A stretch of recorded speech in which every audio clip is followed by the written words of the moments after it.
What's up, YouTubers? I don't know if this is working or if you guys can hear me or not. So if anybody comes in, let me know if you can hear me or not.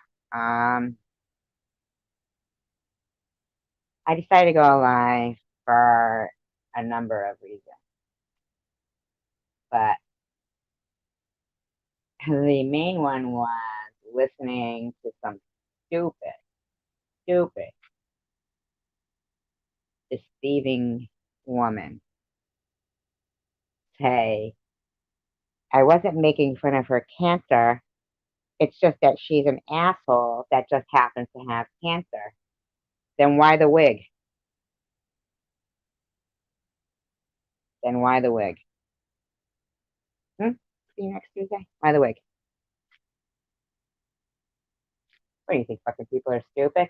Oh, and I went in there because I thought it was you, Pink Cake, and I didn't know that it was I Heart Pink because I like you.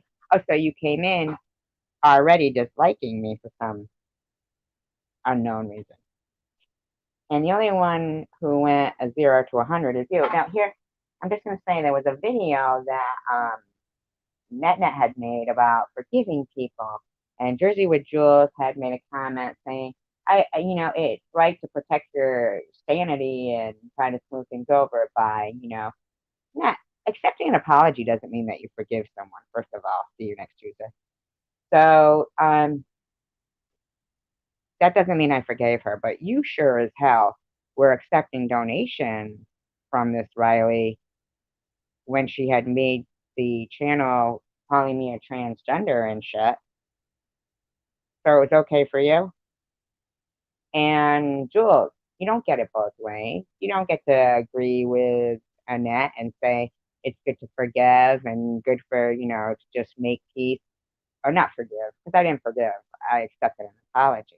And then be over there at Sharon's, supporting her disgusting behavior. Okay? You don't get to do that. And you got these stupid bitches in there, like Janice Dickinson and a couple of other ones saying, oh, she's probably going to use her cancer. She's probably going to say you did cancer. Why the wig, bitch, if it wasn't about cancer? Oh, and guess what? I'm not playing cancer victim. I'm not a victim. I have cancer. I'm not playing it. Then I heard another idiot saying, well, if she really does have cancer, if I really do have cancer, so do you honestly think that I inserted my own port and it was fall because I don't really have cancer? I mean, what's your gig? It's a lot of you. I didn't go from a 0 to 100.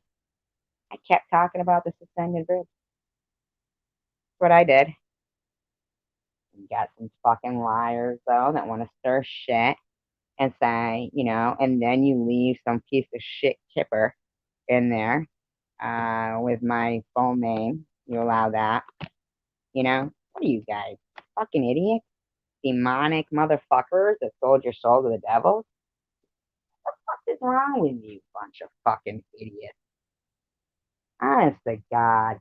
I just happen to have a wig and I wanted to use it. You just happen to have a wig and you wanted to use it. Fuck you. You look like Carol Channing. You sounded like Carol Channing. I was waiting for you to break into your rendition of Hello, Dolly. Okay? You weren't spot on, and it wasn't hilarious. If tables were turned, I'd like to see how hilarious you think it is then, or how hilarious any of those people think it is. You think that shit's hilarious? Then you got something wrong with you and seriously need to get yourself some psychological help. You seriously do. I mean, Jules, if you were really all about being kind, why would you consistently find yourself in places where they're bashing me and they always mention you? Always. So then I leave you a nice comment in response to your lengthy comments on my videos. What did you do? You deleted them. You deleted them. Wasn't what you were looking for, was it? You weren't looking for a kind response to your comment, you know? And Jesse Hope, yes, you were there and you did see it, and that's exactly how it went down. Stop lying. Just stop lying. It's simple. Stop talking about me and stop lying, because if you actually believe in karma, then you should be in fear of what you people do.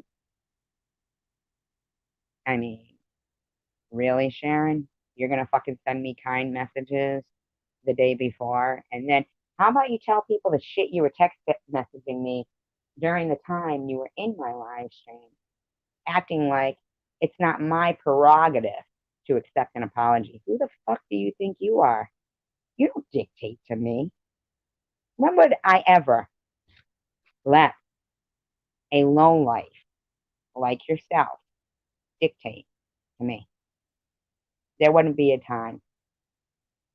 And here's the thing, see, if you motherfuckers are gonna keep it up and, you know, hate me for accepting an apology, hate me for not accepting an apology, call me drama when I'm talking about a suspended bridge, lie and say I went from 0 to 100, while you fuckers are doxing me and making videos called so-called parodies that are not hilarious in the least, with you wearing a wig that, have you ever seen me in a wig, you fucking bitch? No, you haven't.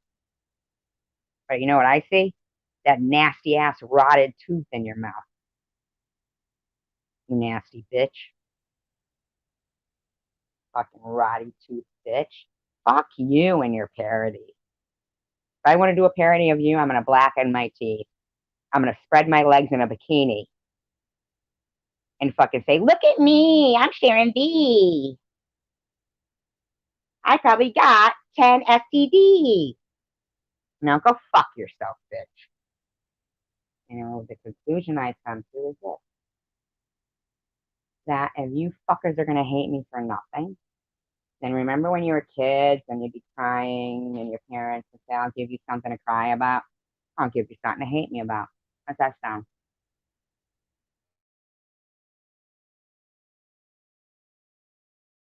I've been more than kind. I've been more than supportive. I've been kind, supportive. I've been encouraging. And then it went on so much to the degree of having to just basically be tolerant and overlook bad behaviors while continuously being accused of being this way and being that way, which I'm not, to the point where if you guys don't know that your behavior is disgusting,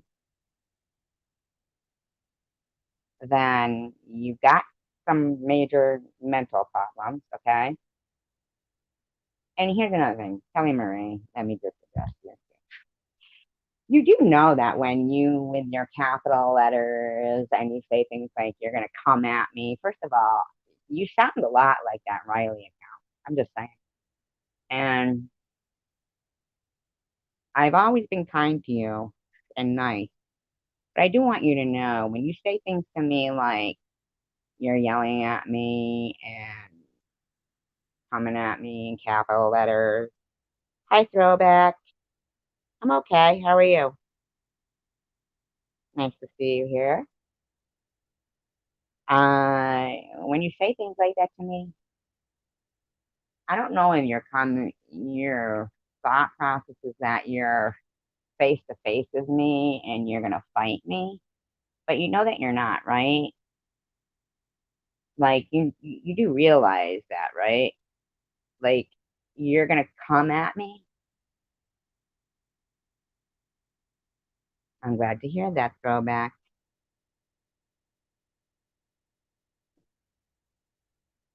That's something that's really baffling to me because when I've been myself, very kind people, outspoken, I don't really take any shit, and I've been tolerant and overlooked bad behavior consistently.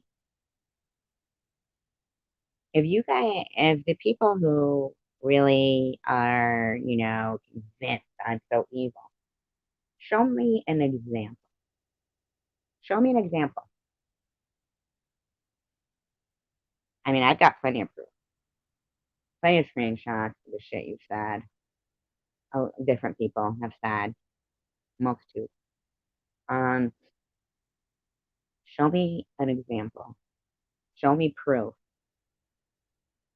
of a time when I've done anything in my life to a complete stranger that goes by the name of Kipper or Dyson or Tasha Harris or anything that you would not consider to be a response. Sharon, you really think that me accepting an apology is for you to go on and say, I'm just an asshole who happens to have cancer? Well, fuck, if asshole is all that it takes to qualify people for cancer, then you all must fucking have it. As far as I'm concerned, not you all. I'm not saying people who are here and kind. I'm talking about people who think cancer is funny. You know, people who think a woman who swings her head around and goes, "Oh, my wig fell off," is funny. That really made you almost pee yourself, did it? Hmm. Let's hope it's never you.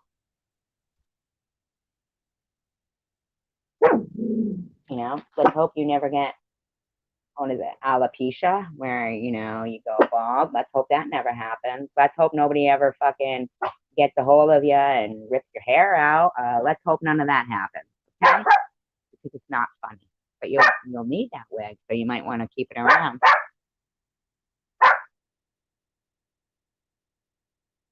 I've had just about enough. Uh,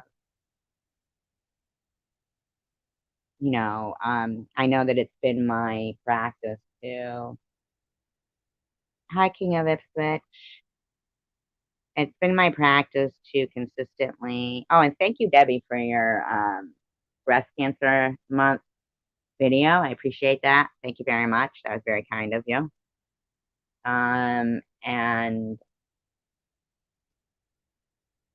um,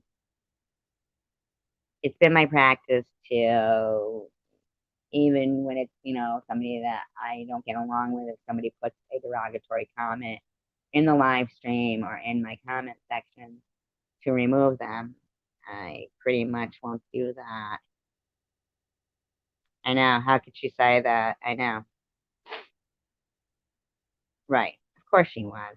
She says it's Survivor Girl, and she's wearing a wig. I mean, if it had nothing to do with cancer, when or why would I be wearing a wig? Especially that fucking tacky looking wig. I mean, why would I be wearing a wig if it had nothing to do with cancer? Honestly. But no, she's not making fun of cancer. She's just making fun of an asshole that happens to have cancer because I accepted an apology. While she accepted donations when the said person was, okay by her.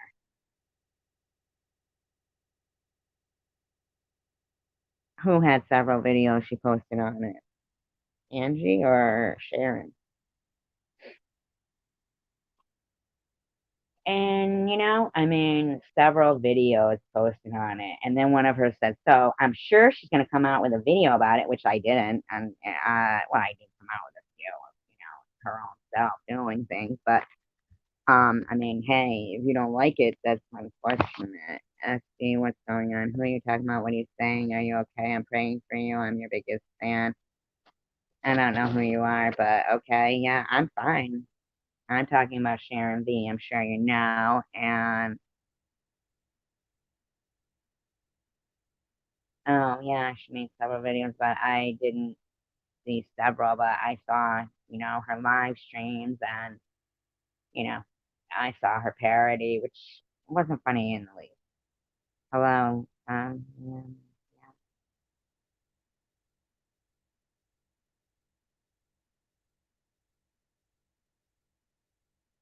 I'm just, very, she says, oh, so whatever she says, don't listen to her. Wow, what's that? Like a preemptive thing? Sharon V. Okay, and so what are you saying? I'm not.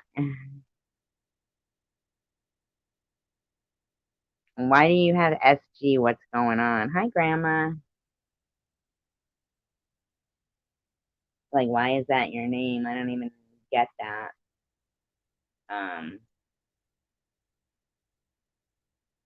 yeah, I know. And I've been sitting here, like, and listening to a few things, and they talk, oh, she's probably going to talk about her cancer again, her cancer, her cancer. Do they understand that they're the ones who talk about cancer all the time? Yes, it is. Of course it is. I am okay in your book, obviously, since you named yourself about me. Hi, Debbie. How are you?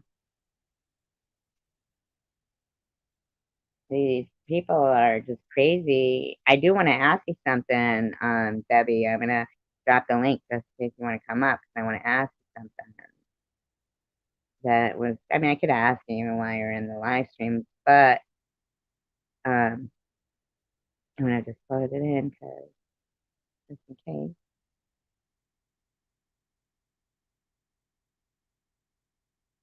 How's everybody been today? Good. Oh, what'd you do for your vacation? Did you just have a staycation?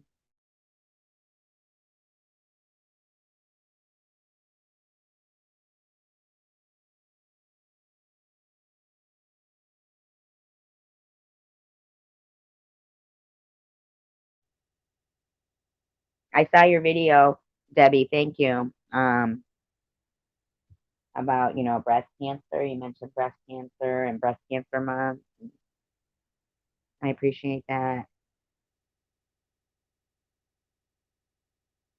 I don't know who that is, Debbie. I really don't know who it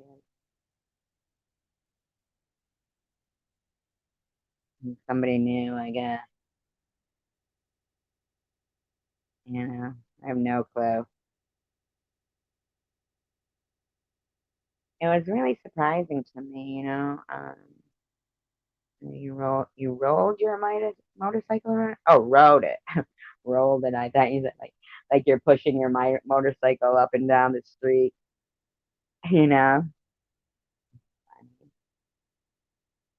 I keep re-listening to that Tom recording, and man, I mean, I'm just saying that I don't need anybody to point out syllables.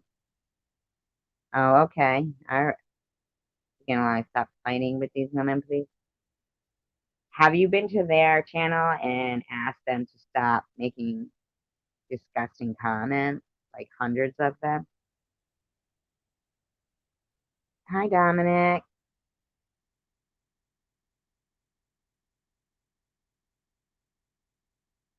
Um, in when Tom Reed said, you know, what he said, he does start out with, "Are you done being a rude?"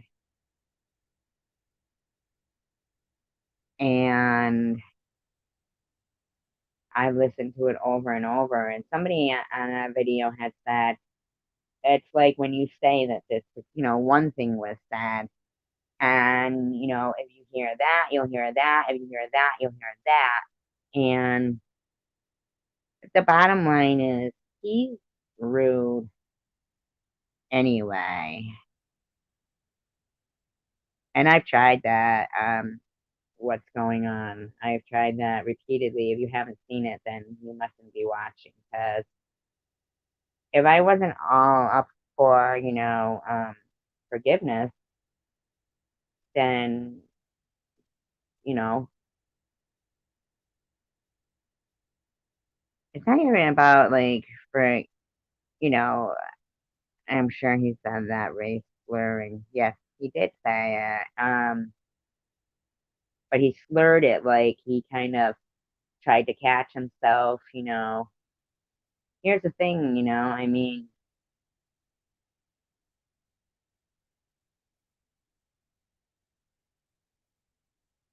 here's the thing, he's been just a rude, inciting hate individual for such a long time that that's the reason why a lot of the people on YouTube, including Debbie, including Ollie, including myself, God, there's other people. That's why they go through the crap they go through is because this person with a big channel um decides he doesn't like somebody and he just starts blurring them in any way, shape, or form that he can. Now, I'm sorry, regardless, we if and apparently, I guess they had made an agreement. She could ask whatever she wanted, and he starts screaming about it. Here's the thing, though, being given the opportunity for him to say his side of what went on, or even to just say they were very nice girls, and I think it's terrible what happened to them. Hi, Catherine. I mean, he could have simply said that, and I'm certain that Ablavi would have said, okay, and moved on.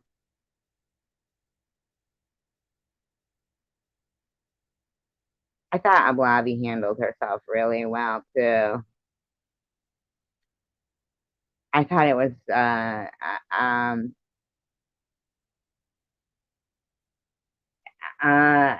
thought it was just a show of exactly what he is like. And nobody needs to see him being interviewed by somebody and ask some kind of a question to get him into that frame of mind. He's always in that frame of mind. He always hates women. He always calls people stupid. His rhetoric is consistently the same. He can't get his ideas across in a simple,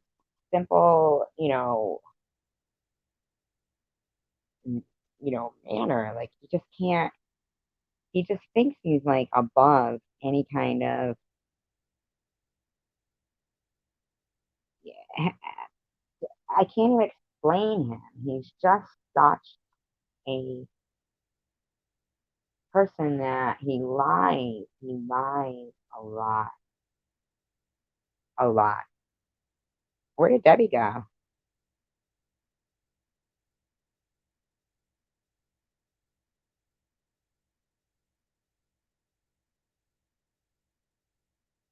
Because I'd like to ask her a question because something was brought up to me about when, not a bad thing. It's, I'm not sure how if she'll, want to do it, but somebody had said that, she had mentioned, she would, yeah, I don't know who that is. Oh, okay. I wish I had one of those, but I don't. Um, you remember how you said that you would go on a panel with him? I guess he heard, or somebody had heard you say that and said, that he had said he would do that. So they wanted me to convey that message to you that he would go on a panel with you.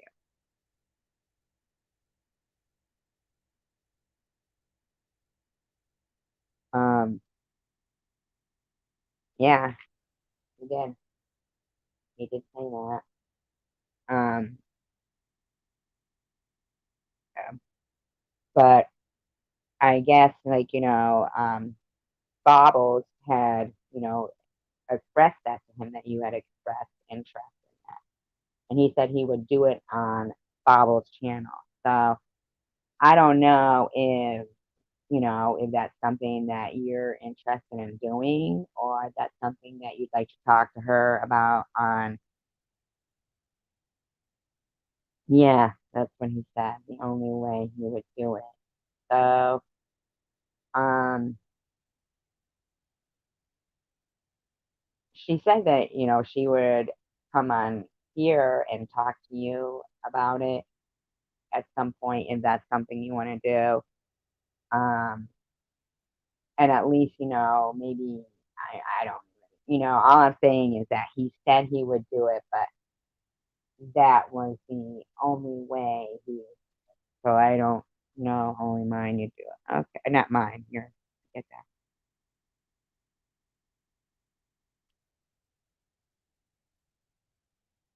No, I haven't heard anything. Oh, hi, Ministry. I haven't heard anything from Ben or Sean Mack, and I haven't seen Lucas either for a while.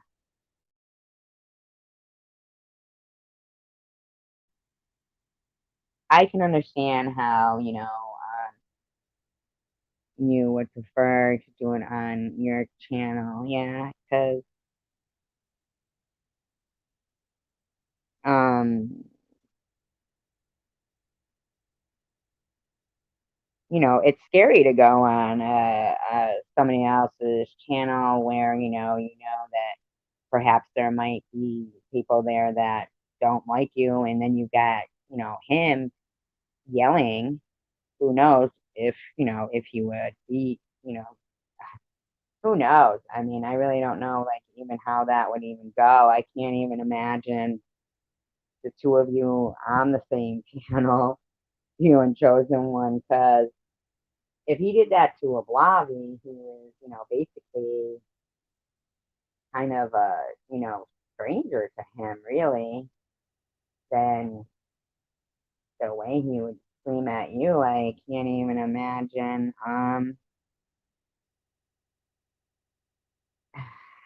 that he could even be calm enough to have a conversation with anybody. I mean, he portrays that. Right, if you got too much. Yeah, I've got too much.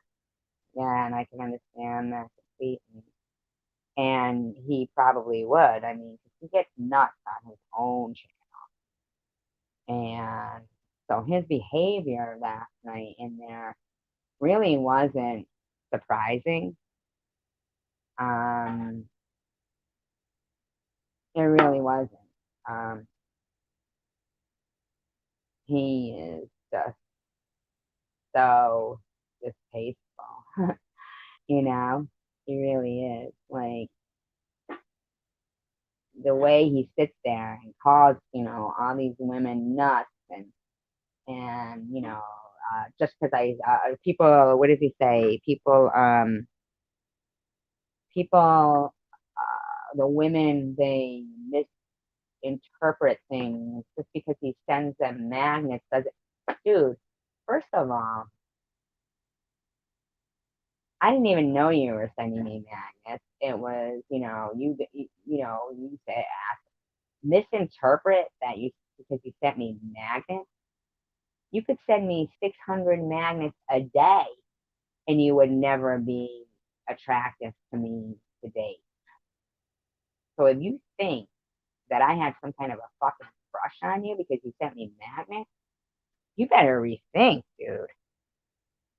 You're gonna need to fucking rethink that, because you sound like a fool. I mean, holy crap, on my worst days. I wouldn't fucking find you attractive. I could drink 6 cases of dragon's milk and you wouldn't be attractive to me.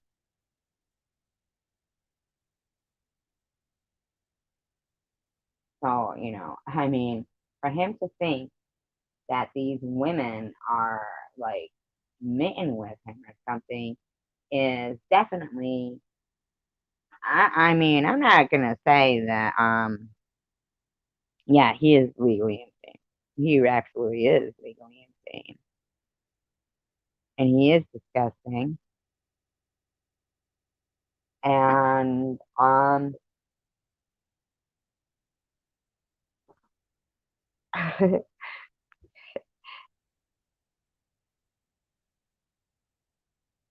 say it for.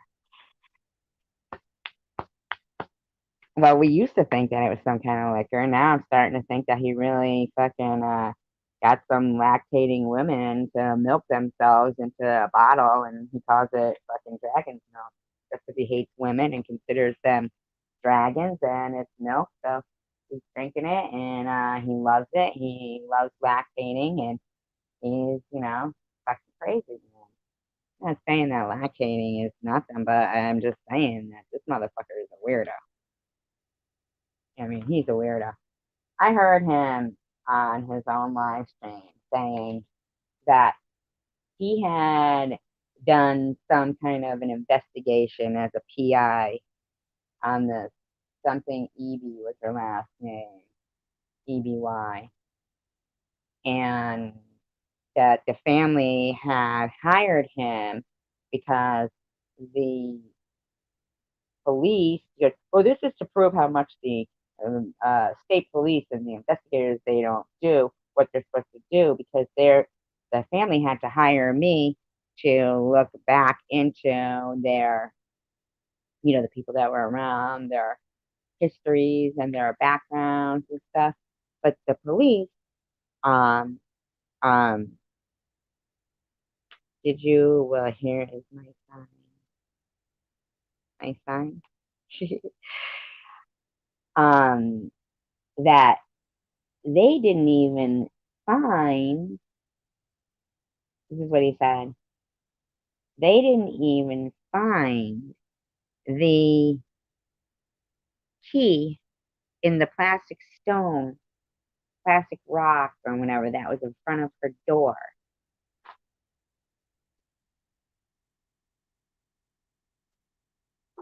Um, First of all, I don't know, did they say that the person got in there and they looked like it wasn't like, they had to break in? And if that's what appeared and that they used a key, I don't know if any other killers are gonna, put the key back in the rock, you know? And so then I guess there was some book written about it, and the family complained that he charged too much and didn't do much. And so here's the thing now. He goes on to say how even though he was hired to find out the background of, the people that were around the area of this Moss estate, he goes on to say that, well, he thought that the police had done that. So, that's what he went with. So how is he supposed to know that, they didn't do their complete job? Well, I mean, that's why they hired you, buddy. You know? And that was the start of his complaint, was saying, this is how much the police don't do their job. Well, sounds to me like you didn't do your job, but you sure knew where her freaking key was. That's kind of odd, especially since you said you knew someone in her family. That's weird to me. Just saying. Just saying. Sure knew where her key was. Wonder how many other people have their keys in, those plastic rocks in front of their doors, and, Mr. Tommy Reed fucking knows right where they are. Just saying.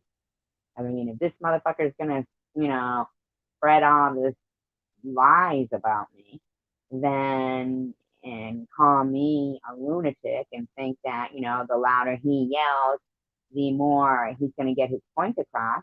Well, hey, let's do it. Let's do it. Shall we? I mean, because I've been more than tolerant with his ramblings with no proof. And all he can always say is, show me factual evidence that I did anything to those women, or I did this, I did that. Then you, fucker, show me your factual evidence that you received letters from my neighbors. Show me the factual evidence that, remember how you said, oh, that says a lot that her GoFundMe only raised $1,000. Well, that's incorrect. That's a lie. So where's your factual evidence, buddy? I mean, you need to shut the F up. You really do. Because if you haven't realized it, then I'm going to let you know that people are getting real fucking sick and tired of your mouth, buddy. And I don't care how many videos are made to show people about syllables and shit. Okay? I know syllables. And I also know that if somebody was saying, are you done being right? And when somebody says, are you done being a? Now, if he was going to say, are you done being rude and ignorant? A wouldn't be in front of those two words. Okay? So I'm going to suggest, Miss Syllable, that you go back and you listen. And if he doesn't say, are you done being a rude, and then continues, you let me know when you've ever heard somebody say, are you done being a rude and ignorant? Don't happen. And there's no and in between his rude. So what he says is, are you done being a rude niggerant? Niggerant? No, he doesn't say that. He doesn't say niggerant. He says the N word with a hard R. And the reason why I say that is, although it might sound differently, it may sound differently to people who want it to sound differently.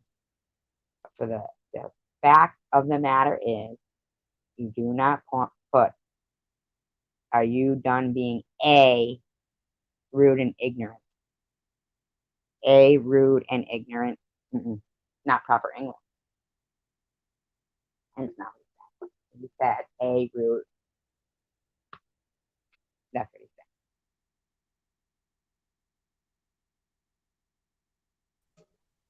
Hi, King. Hello, Hi. Cats. What's up? How you doing? How you doing?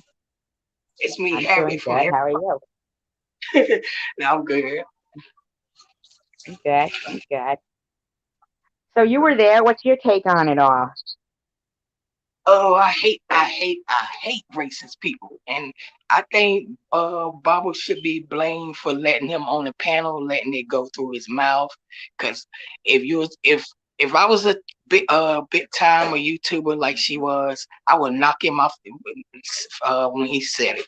Soon as he said it, I would threw his ass off my goddamn channel, block his ass. He can't never come back. I don't play Here's that the thing, shit, man. though. Don't.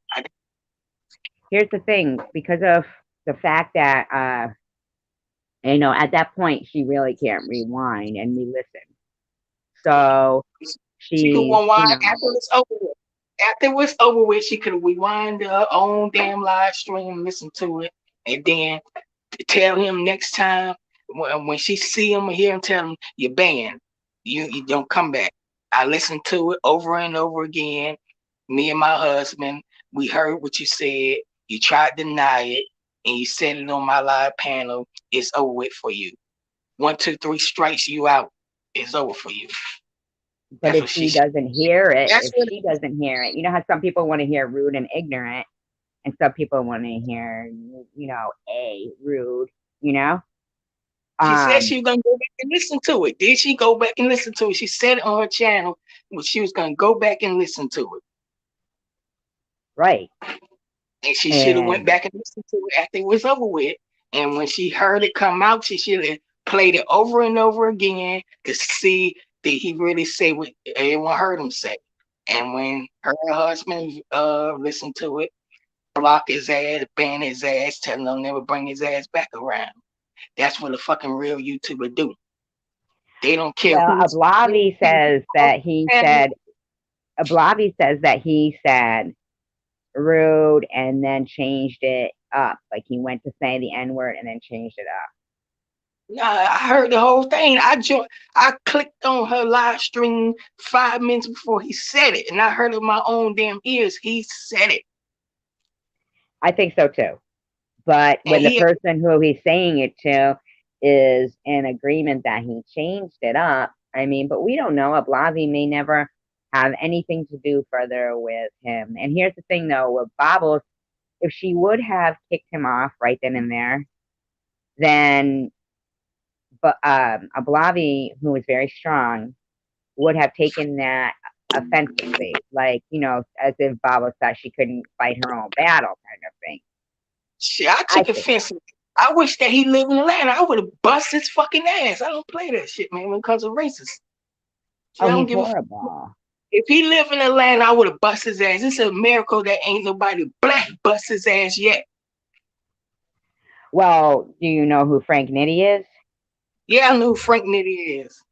Right.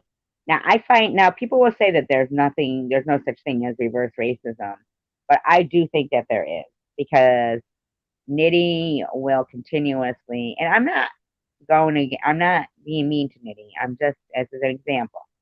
He will consistently say the word these white people, white people, white people, white people.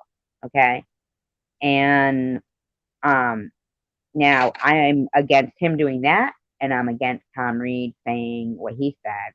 I'm just saying their names, but as a general, I'm against both things going on. I'm against racism and colorizing people. You know, Saying I'm saying saying saying white people is a whole lot different with saying call someone the N word. right. It Especially is since especially once we had black people had to deal with that 200 years of slavery. You don't think we go around pissed off at every white person we seen that look at us funny?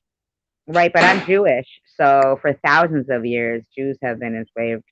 And here's the thing, though: we're all enslaved. At the end of the day, we pretty much all enslaved. We're enslaved by the what is it, the GDP, the gross deficit, like that, where we're all paying taxes and working to pay off money that the government has borrowed that we haven't had to see any transparency for where they used it, you know? So we're all paying taxes, taxes, taxes because of their, who knows, they're over who knows what. I work Um, Go ahead. I said I work with some crazy motherfuckers at my job, but they sneakily do it behind people's back, but they ain't got the balls to say it in front of our face. Say Cause what? so from time to time, I hear rumors that at the hospital I work at, a couple of doctors are racist, and it could be a possibility that they letting certain people die on their operating table. But here's the thing, too, that like the Aryans and the KKK and white supremacists and them, they also hate Jews. Okay, so um, they're white. Those are just people who hate people. You know, um, Look at what was done to the Jews in the Holocaust. Oh, I know all about that. Right. You know? I mean, what I always go back to is that saying that said, when they came for the Jews, I didn't say anything because I wasn't Jewish. When they came for the blacks, I didn't say anything because I wasn't black. When they came for the gays, I didn't say anything because I wasn't gay. When they came for me, there was no one left to say anything. I recently watched what it was it was some news channel that an old dude finally got prosecuted for being a part of the Holocaust. I think he said he was a soldier or something, and he played a big part of what happened there, and he finally getting jail time. But I find it kind of ironic that they waited all these years until this dude turned like 77 to prosecute him. Exactly. I mean, probably older than 77 because it was the 40s. So that'd He be, it's like, he yeah, was he's probably like in his 90s. He's probably ready to he kick was it. he was covering his face, him and his lawyers, so I couldn't see his face, but I was listening to what the reporters were saying. But why wait till this dude damn near on his fucking deathbed to prosecute him for playing his a role in what happened to the Holocaust? Why did they There was couldn't get him some, when he was in his 40s or 50s? Why damn near they wait till this dude might die the next day to prosecute him?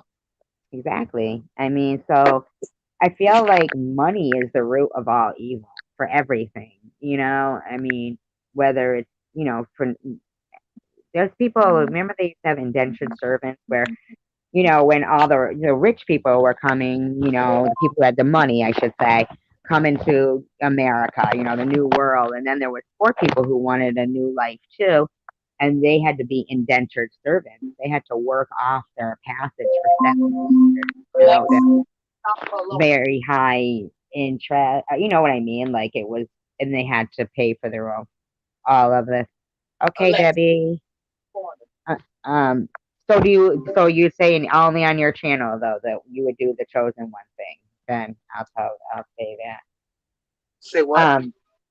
For Debbie to like, cause he said, oh yeah, I'd go on a piano with Debbie, but it has to be only on Bob's channel. But she said no, only on hers, which I can see that. Why have to be on Bob's channel? Why I can't be on someone else's channel? Oh, I don't know. Like it would, be that's why like if Debbie wants to come in here, you know, sometime and maybe her and Bobbles could. You're right. Riches got hunt, and you know what that really was that was they wanted their land from their, like if the husband had passed away and then the woman was um had had freaking what do you call it, land that was, from her husband's or whatever. It could have even been hers, but because they had such a low taste for women throughout history, basically, these women would be sold off as they were called relics, and they were just widows. They were white. They were sold off as relics to families to take care of their children. And some of them did get burned, like as witches, like Debbie said. I mean, God, if we were all single, the women that have never been married and are single now at our ages, they would have already burned us at the stake. God forbid you be a single woman back then. You still there? Yeah, I'm still here. Yeah. I think that it's bad that YouTube lets such hatred, hate speech be so prevalent for Don't worry, anyone. I'm about to be the CEO of YouTube, so I'm finna put a stop to all that. You're about to be the CEO of YouTube. Yes, I wish you were. Then you could freaking help out with the trolls and the cyberbullying and hatred. because cyberbullying should be the number one rule of YouTube. If somebody reports somebody for cyberbullying, I believe that the people that they have, go over the videos of who reported and find out it is cyberbullying. I think they channel should get shut down for a whole year. Yeah, they have to start doing something like that because if you think about like, Debbie's gone through a lot of that.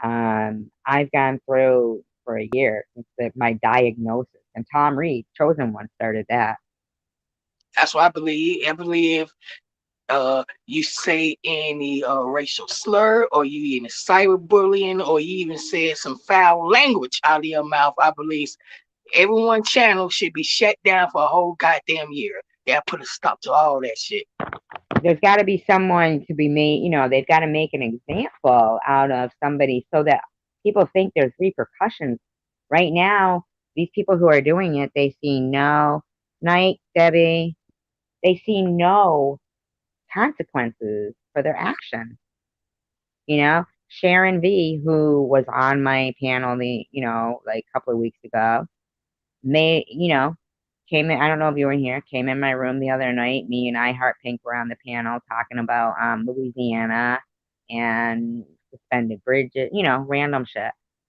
She came in all mad and heated because I accepted somebody's apology about my cancer. But it wasn't even a polite apology. They said it was in a comment, it wasn't on my live stream. They said, I apologize about the cancer, but that's it. Nothing else. I said, fine, I'll accept your apology for that. Have a good day. So Sharon V comes in here, and wow, I can't believe you did that, blah, blah, blah, blah, blah. And well, don't mention them in here. Can you like not do that in here? 'Cause, yeah. In fact, Catherine, just remove that one comment. Yeah. Who, Because, yeah, I was reading some article tonight about that. So she makes a video though, Candy. It's called who her is Sharon? parody. I think I heard that name a couple of times. I think I even subscribed to it. Yeah, she makes a parody of me, so called, with a wig on, and keeps, shaking her head, going, "Oh, sorry, my wig flew off," but she's, using this voice, and I mean, you know, just it wasn't funny. You know what I'm saying? All because Yeah. I had accepted an apology. Like I'm not supposed to accept apologies for people making fun of my cancer. No, cancer is really serious. Everything is though. But if somebody says I apologize for this, we're not buddies. Me and this Kylie Riley, whatever it was that apologized, and I don't forget everything that person has done to me, and they haven't even tried to come into my live stream at all. They haven't I, even tried to come into my live stream. But I have two relatives that have cancer. One of them had breast cancer, and I forget the my other relative what kind of cancer they had, but all their hair fall out and stuff. yeah, it's Can- traumatizing. Cancer, diabetes, and heart problems run in my family. And it's anything like why make fun of somebody because they accepted an apology from someone for making fun of their cancer? So they said, oh, so one person isn't going to make fun of your cancer anymore? Well, it looks like me, who pretended to be your friend, will have to take over. Right? Yeah, Yeah. It's like it makes no sense. So then they start saying, she's going to try to make this look like this is about her cancer. Well, if it's not about my cancer, then why are you wearing a wig? She's like, oh, it's not about your cancer. You just happen to be an asshole that got cancer. How am I an asshole? I accepted an apology from somebody. I'm not buddies with them. I didn't forgive them. I just said, okay, I accept your apology and moved on. How's that make me a freaking asshole? they'll make you an asshole. People are And I sick. just kept trying to talk about the suspended bridge. And in her comment section, it's, yeah, she went, a dare. And oh, yeah, she went from 0 to 100. She went off on you. But no, I didn't. They mustn't be even watching the video, the live stream, because all I kept doing was going back to the suspended bridge story where the car flew off it. I mean, these people are nuts, and that's why originally, right, exactly, wants to have anyone think she did anything wrong, but she did because And at the same time, she was in my live stream yelling at me in capitals. Um, she was texting me saying "f you, f you." At the same time, she was texting me on my phone number saying that. So these people, they only saw what happened in the live stream. Um, they didn't, which they don't didn't even see it. They couldn't have, because if they're gonna say that I went from 0 to 100 and flipped down on her, no. I calmly said, "Look, I know you're here to disrupt this live stream, and we're talking about suspended bridges in Louisiana. You know, if I just called her out. I mean, if you're here to disrupt the live stream, I don't appreciate it, and I don't want to have to time you out or do anything like that. But in the meantime, I'm getting text messages coming across my screen, privately to me saying, F you, F you. And I'm like still trying to remain calm and talking about this bridge because I had a guest on my panel. And, you know, I mean, the lies people can say and live with themselves and the things they can do and live with themselves. And I feel like since we all call ourselves kind of the chosen one community or whatever, that I feel he has a big role in inciting hatred towards people. And there's no need for him to get as mad as he did at Ablavi and the things that she was wicked high, wicked high. There's no need for him to get as mad as he did at her to say any of the things he said to her, let alone that N word. None of that shit that came out his goddamn mouth. I was angry when I heard all that.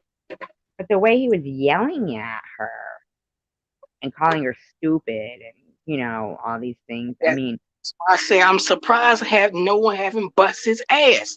That's a I goddamn did. I game. do. Bust his ass in this city.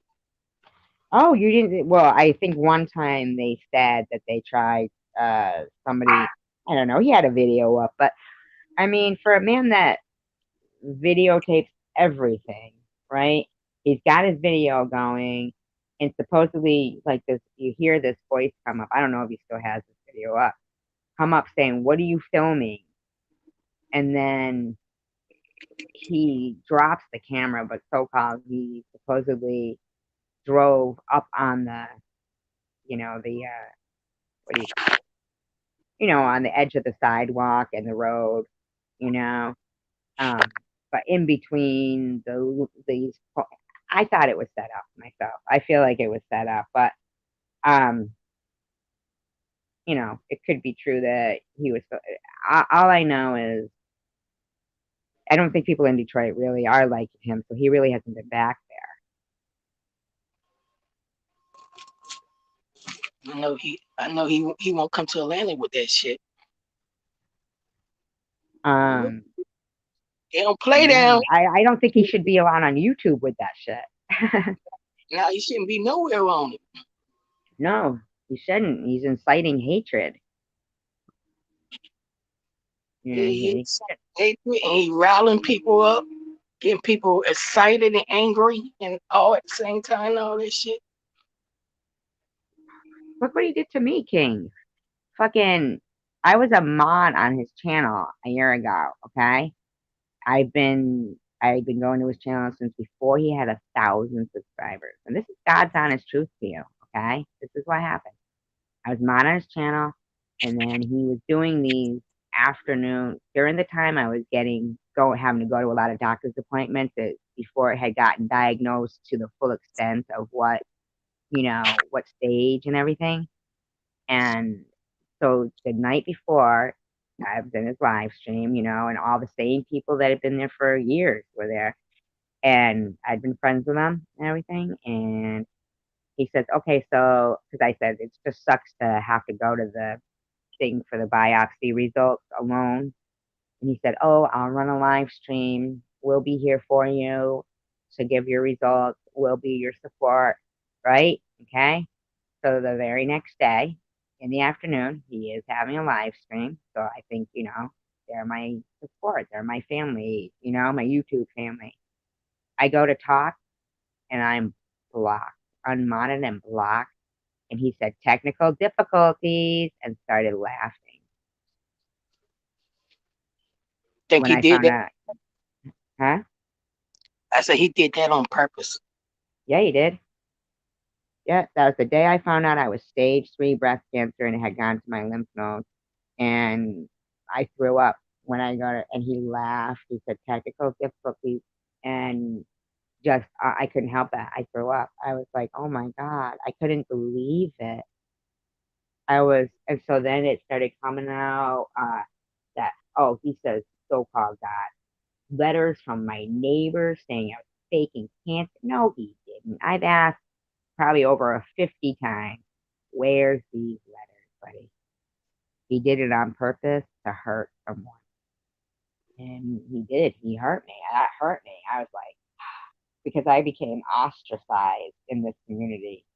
Um, Never in a million years would I have expected to be, fearing cancer in my life here, real life, and then go onto YouTube and have people making fun of me and sabotaging my GoFundMe, sending letters to my daughter through GoFundMe, um, trying to take it down, saying I was running a racket and I had Munchausen syndrome. Um, Wither away and die bitch live streams that would go on for 48 hours. And people, all the mods from Chosen One's channel and shit would all be there at these wither away and die bitch live streams. He got the guy who was running this guy, he got 100 more subscribers when I got cancer. And he's there talking about, and they would all be there fucking doxing me, giving my address. One guy was saying he was going to put a bayonet in my skull and scramble my brain. These clones of me were going to live streams going, I'm fingering myself right now. And they would be pinning it on the screen and shit. And they'd block the real me and fucking let these clones go around saying disgusting shit like that. And now, I mean, it seems like if somebody's gonna make a parody of me because I accepted an apology, then there's no pleasing these people. So why am I not revealing and saying how I really feel? And I think those people who do that shit are pieces of crap. And I think Tom Reed is a piece of crap. And every time he opens his mouth, he proves it Yep, over and over and over again. over and over again. Yeah. And as for, the girls and what happened to them that, Blavy asked him, um, well, when people interview people, they ask them about random topics, random things. And she didn't just jump right on that topic either. She, danced around, things. She asked them about other things. And, they're not going to ask somebody all these other things that nobody cares about. Like, nobody gives a crap about how he got started or how his channel blew up. He's already told everybody those things. They want to hear what he thinks. At least he could have said they were very nice women. I find it very odd that, yes, the coincidence. I could see how people would think that, but, it's not that. They've arrested one guy for the ones where the girls got ran over. And it was unfortunate that the timing of the incidences, but they're to meet them, gave good interviews. He could have talked kinder about them instead of saying they were only a half of a half percent of my channel. You know, like, yeah, they're the reason why you have your channel, though. Not because they died, but because the interviews were actually good interviews. They were really good. Have you ever watched any of his stuff? No, I don't like no Tom Reed. So Right. Well, years ago, right? Years ago. maybe 2 years ago, whatever, 2 or 3 years ago, he had done some videos. Do you know what caused that whole debacle yesterday? Or, on Bob's yesterday's babysitter? Now, what calls it? She asked him about the girls that had died that he had interviewed, that were murdered. They didn't just die, they were murdered, you know, within a month of him interviewing them in the order that he uploaded their videos, basically, you know? And so she put it like this. She said, were you profiling them? So because he has this degree in criminal justice, he knows that uh, between the lines of that question, more or less, I think he could have taken it as she she kind of was maybe hoping he would take it as, were you profiling the type of women you interview, or it could come out as, were you profiling them as your next victim? Which kind of profiling? Because profiling is two different Like, things. right, it is two different things, but the way she used it, the context that she used it in, she could have, if she meant it the way you're saying, which most of us um are, familiar with, like the profile, like you profile the killer and say he probably lives here, he I, probably I'm a lives. bit I'm a bit fan of this TV show called Criminal Minds, so Yep. that's why Yeah. I'm profiling. Cause Shamar Moore, that's my boy, and you know, again, they profile criminals on that TV show and shit. Or is you talking about the profiling like if I go in the store and I'm being watched by the store owner to see if I'm trying to steal or something like that? That kind of profiling.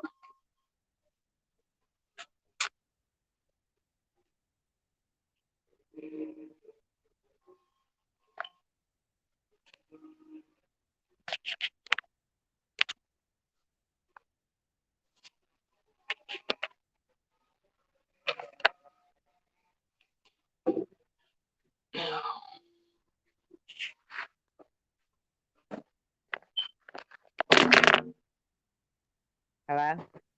Yeah, I can hear you. I'm sorry. My dog touched the freaking phone and it kicked me out of the live stream. Sorry about that. I heard you say Criminal Minds, and then that's when my dog kicked me out. I said, what kind of profiling you talking about? Because I watch Criminal Minds and Shamar Moore and Spencer Reed. That's my boy. So, profiling is two different things there. Right. Profiling is you profiling a suspect. You're trying to get in his head to see what his next move is. Or if we're Right. talking about profiling, like if I go in the store and the store owner watching me, see if I'm going to steal anything or something like that. That's another way of profiling. Well, see, maybe that's where the whole confusion came in. Like maybe instead of him, but see, I think that because they're both pretty highly intellectual, I think that Ablavi meant it the way she kind of said it and the way he took it. And that's what made him flip, because serial killers profile their victims too. Yeah, And to they to get kill. they Their, to know their next move. yeah. When you work Well, no, not no serial killers were. Oh, profile. I get it. I get what you're saying. To know their next, like the women yeah, that he killed, to know their next. Right. So when he was asking where you sleep at night and stuff, get you. I get you there. And so she asked him, were you profiling those women? So he probably took it the way it sounded, and um, he snapped. He snapped. Where a lot of people in the room were like, she used it in the wrong context. And at first, kind of like, I didn't look for, like, think deeper into it of the word, but no, she used it the way she wanted to, and he took it the way she meant it, and he flipped. And the thing is this, dude, if you are smart enough to know how she used the word, then you're smart enough to respond in a decent way than flipping out like somebody who looks guilty. I mean, Yeah, 7 women die that we know of that were interviewed by him within a month. I'm not saying he did it. I'm just saying the coincidence is there enough for people to be interested to want to hear what he thinks about it,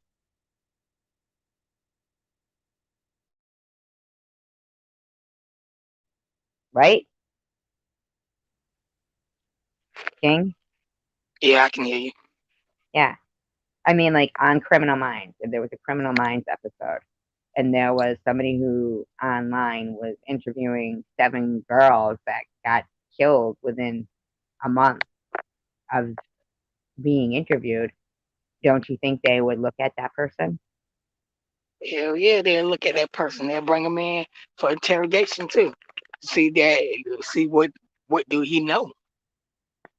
Did he play a part of it, or was he just somebody that's a crazy fan of his, wanting to take matters into their own hands by watching his videos? And I kind of think that is more the case of it. Like somebody maybe wanted to, maybe they were already doing that to the girls, and they saw a way to be able to blame somebody and throw the blame a different way. Yeah, You know? Yeah. But I still think that it was no reason for him to not just answer in a calm, direct manner, especially when, um, you know, he said she could ask anything. All right, so let's look at this chat. Okay, okay, okay. So they're talking to, so that we don't. Okay, so they're talking about Michigan there, and then, um, Cat. Really, I wasn't even thought it was thought of in '68. Did you guys move because of the riot? Yes, my father didn't want me and my sisters growing up there, so he joined the army. You know what's funny, King? I don't know if you've ever looked at Detroit. Have you ever been there? no, but I wanted to go to Michigan to visit somebody. I would like to go to Michigan. I would. We were looking at Catherine's, in my Catherine Guthrie in my live stream. We had pulled up Google Earth and pulled up her old street that she lived on there before her father joined the army, right before the riots had broken out or something. And her street is her old street. I mean, they are in some rough shape. If you ever get a chance, I mean, if you have Google Earth, just man, I can't comprehend that these entire neighborhoods are all boarded up. Like, I mean, God. And her father, he knew that there was going to be some unrest there or whatever. And um, then they go to ghosts. They go to ghost stories here because you said Criminal Minds and Ministry loves Criminal Minds. Debbie isn't doing anything wrong. There are channels of looking at graves. People find it interesting. It is interesting to people about Raven. Yeah, I think so. I love watching paranormal shows. I had something super weird happen to me and my daughter's mother back in '97. Happened to both of us, so I know I'm not crazy. Catherine says I can't stand walking around stores and being followed because they think I'm going to steal. Catherine said, Dominic, did you see a ghost?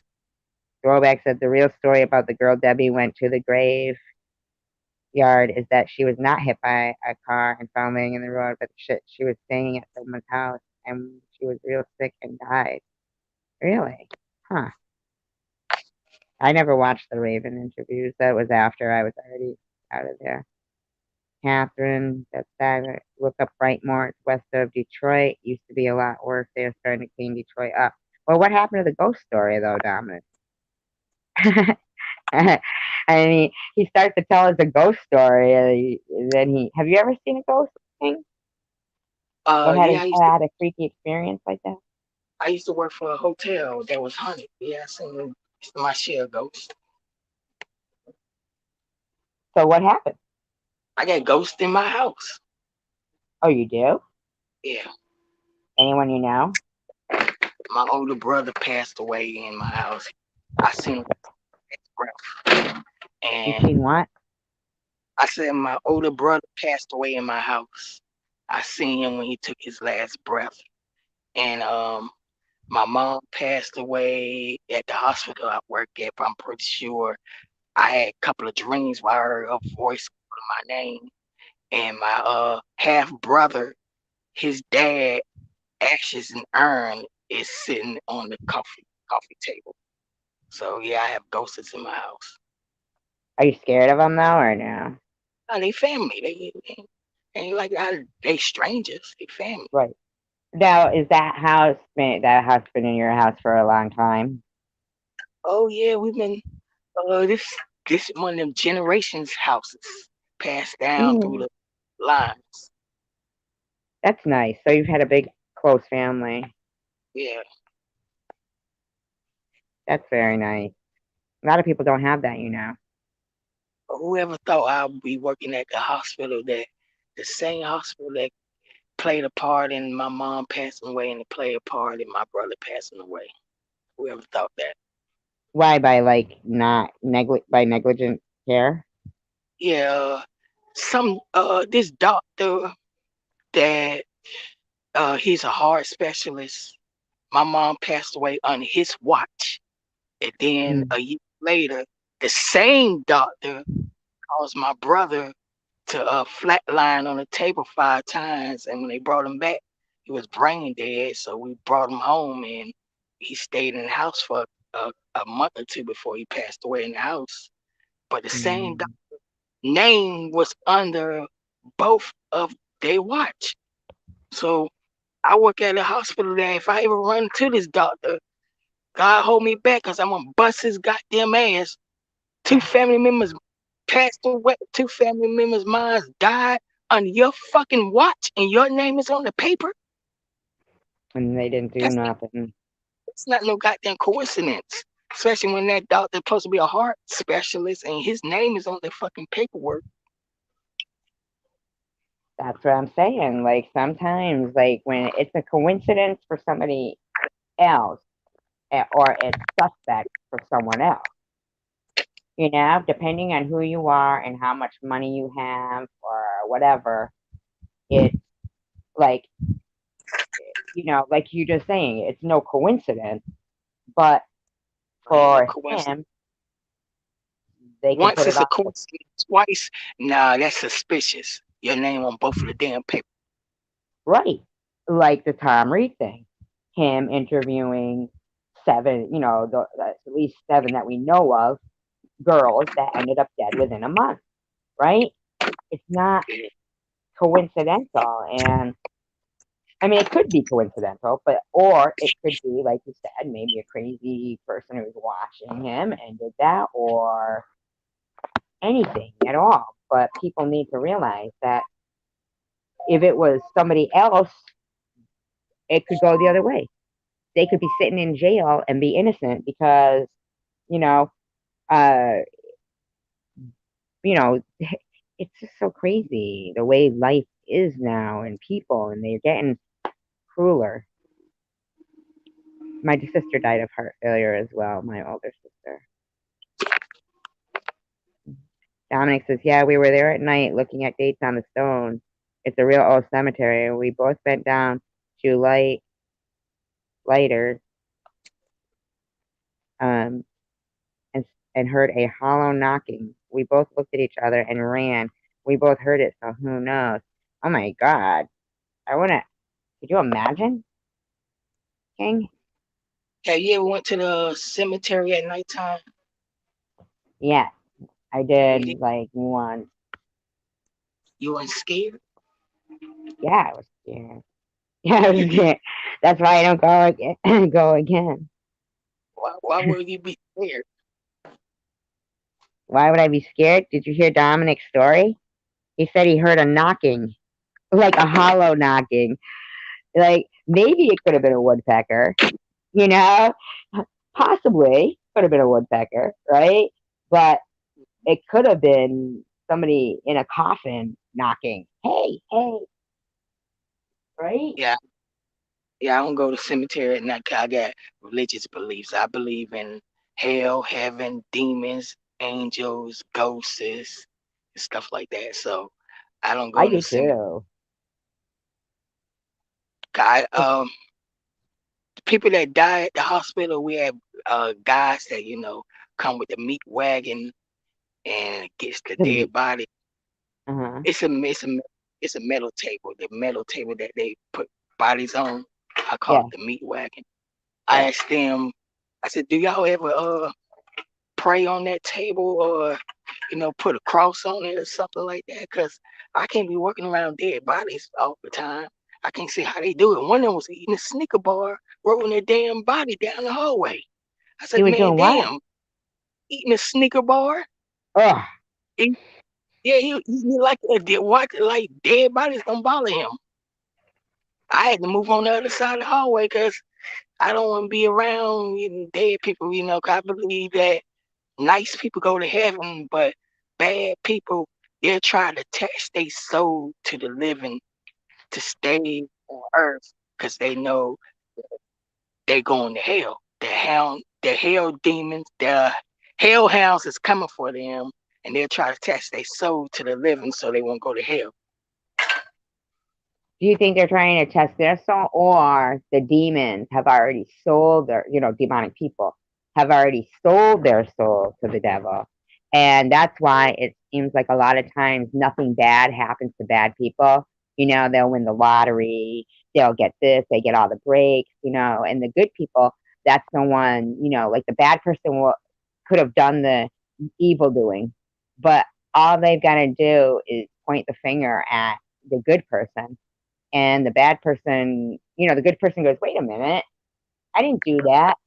And it's like, oh yeah, sure you didn't. And the bad person who did it comes up smelling like a rose, you know, like as if maybe they already sold their souls to the devil at some point, and or generational, maybe they're generations before them. Somebody said, oh, as long as my family can live in riches, sure, sure, thinking, yeah, So, right, whatever, you know. so you believe in Illuminati? Well, I don't really even, I don't know. I don't even know. I believe that people who are that evil are testing the souls of the good people so that, That God could that know that they're really good. that play a part in Illuminati with all the rich, famous people getting rich, selling their soul to the devil to get rich. Yeah. Yeah. Then I guess I do. Because, um, I mean, seriously, like I'll see people who were, on TV, like growing up and I'm like, wait a minute, they look like they're fucking 25 or something, or they're still alive. Like, see somebody, I'm sure I read that they passed away, or they've got to be some kind of age by now. And I'm like, what? You know? And crazy. You think Elvis dead or he's still alive somewhere? Huh? I said, you think Elvis dead or he's still alive somewhere? I think he's dead. There's a lot of people that look just like him. They could be on there walking around. No, I think he's, I think, uh, I think when I always find it odd that, um, how when Elvis got drafted, right? And he got drafted. He didn't volunteer to go. He got drafted. But I find it odd that none of the other singers that were his age during that time got drafted too. I think they did that. I think it just didn't come to light like that. No I one don't know. know how. I mean, we could look it up. We could look up Pat Boone, or the singers that were popular around his time. And I mean, I don't remember any of them saying that they were, and you know, whatever. And here's another thing that kills me too. Like he comes back with this 14-year-old girl and ends up eventually marrying her, right? But that's okay. And Woody Allen, he could marry his stepdaughter, or his foster daughter. And here's this, with women, if they date a younger guy, like 16, they go to jail.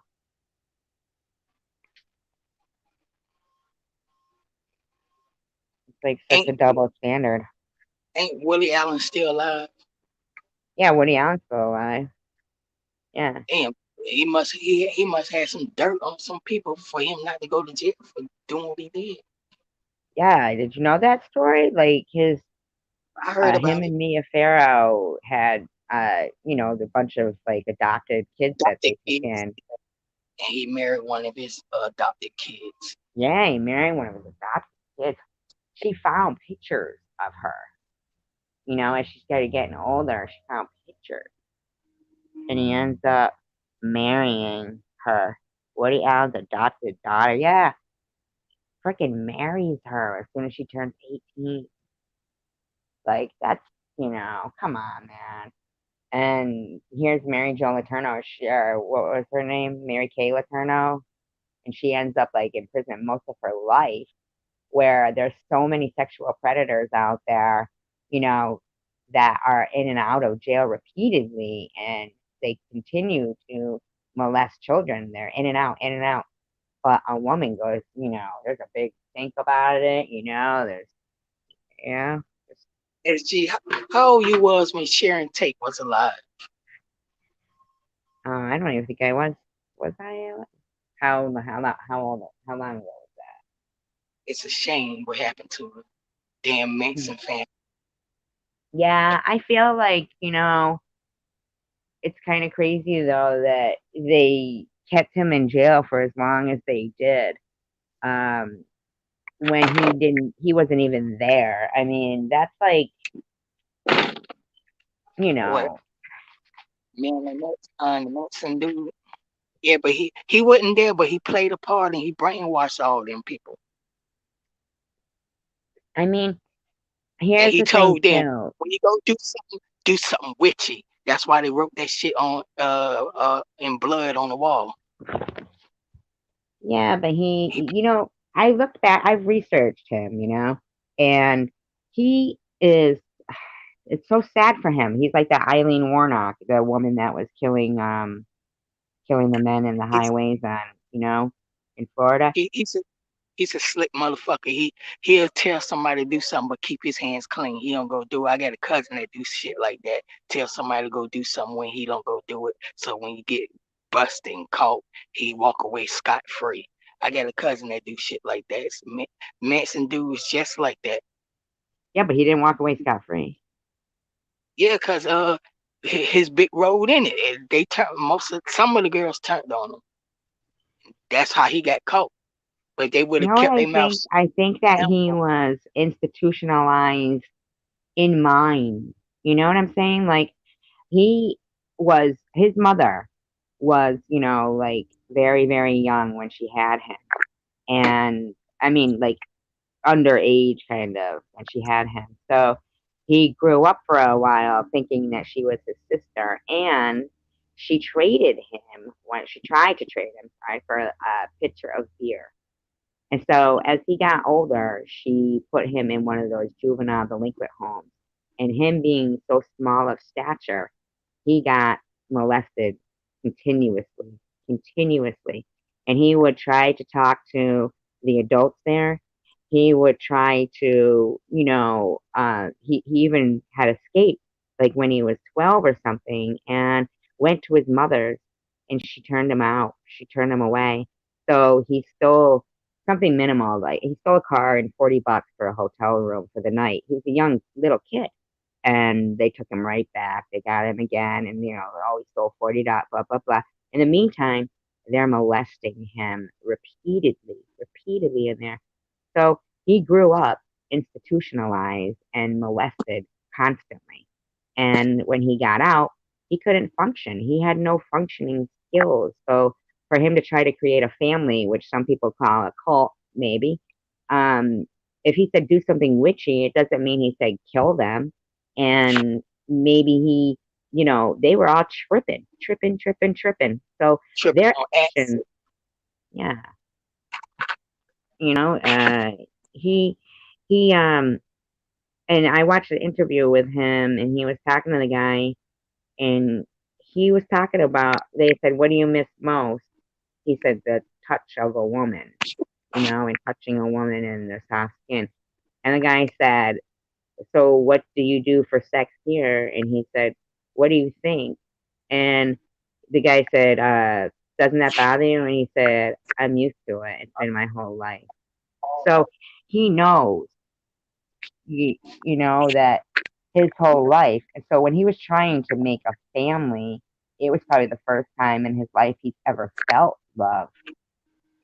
This poor guy, and I don't mean to say poor guy, I get it, but he got screwed over quite a bit, growing up. He was lost in the system.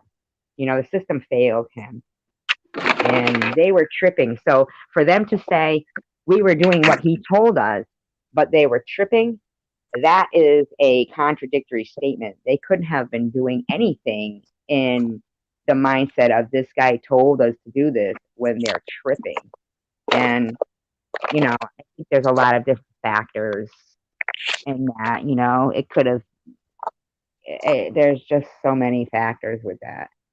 The system fails people, and little kids get lost in the system, and they come out and they don't know what to do, and they've been molested, and the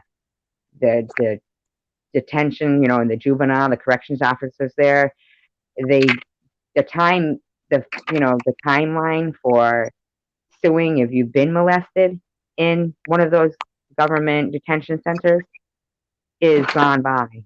They can't even, try to put the guy in jail that has been molesting them their whole life because they have qualified immunity being a government worker. And it's, you know, I know, but the thing is we don't know that he was having people killed. The thing is he might have wanted to go back to prison.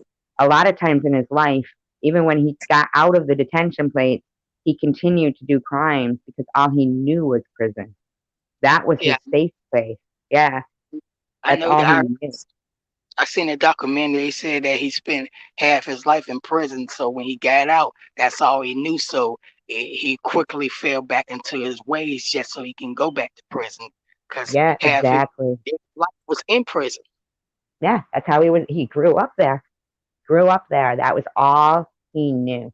To be used to being raped and having sex with the men and shrug it because that's all they've ever known. I mean, that's an issue. And he's small of stature, so that he probably was getting raped quite a bit in prison and stuff, you You ever know. seen a movie? You ever seen the movie Annabelle? Is that about that doll? Yeah, Hmm. I the don't first think I did see that. the first movie Annabelle.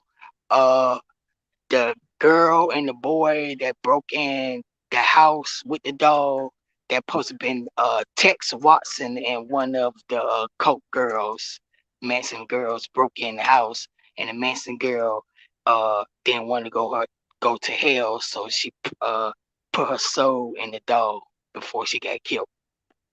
Really? I didn't know that. I didn't know it had something to do with the Yeah, Manson family and stuff. that was Tex Watson uh, and one of the girls. So when they got when they got shot and stabbed and shit like that, the girl fell back into the room with the dog and locked the door and put her soul in the dog before she passed away. Yeah, but none of them ever did get shot and killed, though, right? Oh yeah, the dude got shot by the police, and I think the girl got stabbed or something like that before she You're ran talking in the about in the room. movie or in real life? Oh, the movie. Okay, I know, yeah. I know they get stabbed and shot in real life. They went to prison and shit. I mean, the weird thing to me is like, oh my god, you just said it, and I totally. Oh, okay. Was that here's they tell criminals they can't make any money off the proceedings to do with their case, right? And yet Yeah, here's the producers of Helter Skelter, the people who wrote it, the people of Annabelle who made that move, they can make money off his story, but he could never tell his story. And yet I just find that so fucked up. Like, not saying that he should be able to make I money think from it, everybody but that's victims of the Manson family should get paid. no, I think that if somebody else is expecting to get paid for it, then say, they want to get something from the commissary and they got no family. And, you know, commissary is very important for people in prison, from what I'm told. It's like That's gold. When you're in prison crazy. and you getting commissary money and you can get regular stuff, you pretty much can get people to do what you want to do in prison based off commissary. Here's another thing, though, that kind of makes me confused. And if anybody in the chat knows the answer to this, or maybe or whatever, but um, there was somebody named Squeaky Fromm who had tried to kill, I think Nick, was it? No, Ford, or it was somebody that she had tried to kill, a president that she tried to kill. And now I'm curious, like, she got let out and, then went on to do that. Yet none of the others did. I just find it odd that so many of those people ended up dead, and even the attorney for the Mansons, the first one, ended up dead, murdered. So who did that? If Charles Manson was locked up, who killed that attorney?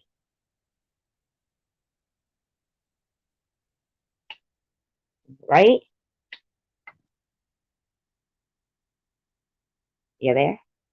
Oh, he dropped off. I'm talking away to him, and he's not even there anymore. What the fuck? That's so funny. Where the hell did he go? Oh my god, she was from the man. Oh, she was probably let out. That's why, yeah, I mean, without saying it, but yeah, that's what I'm thinking, because of her, next move was that. And yeah, I don't know. I just think there's a lot of things in the world that need to be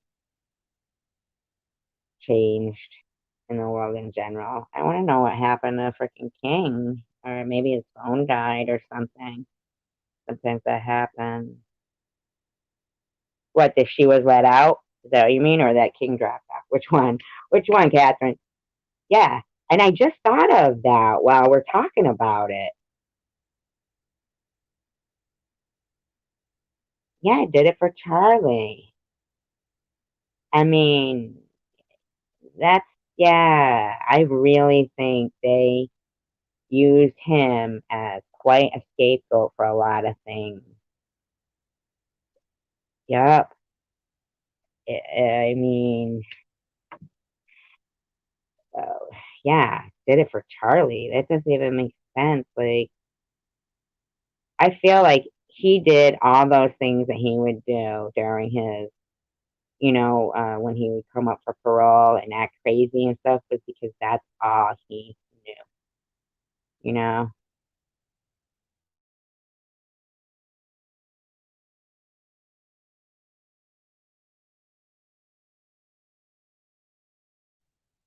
Besides the fact, what's Charles Manson gonna do in public?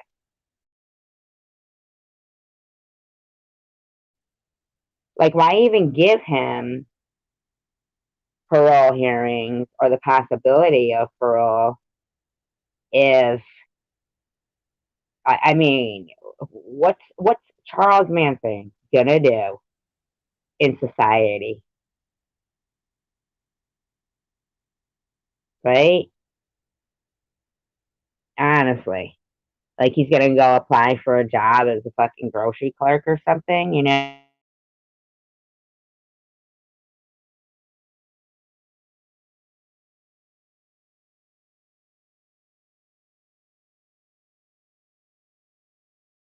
And that's what it was, really. It was basically a lot of runaways and stuff that he seemed to, um, you know,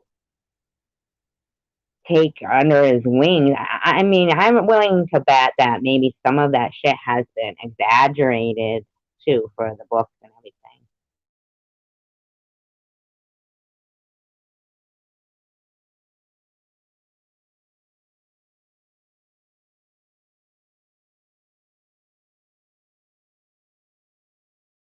Well, not only that, she was married too to that Roman Polanski. And I mean, look at him. He ended up being like I forget the word. It was like banned almost from the United States, really, because of something to do with young girls, right? And like how coincidental, he wasn't there. Um, yeah. Oh, sorry to jump in. I was getting ready to go for work. Oh, okay. Could have said bye. Just kidding. Um,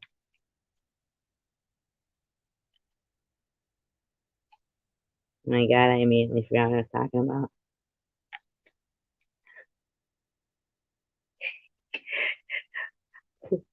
Oh my God, what the fuck was I just talking about? Oh, Roman Polanski. Yeah, and also I found it really odd. Have a wonderful day, King.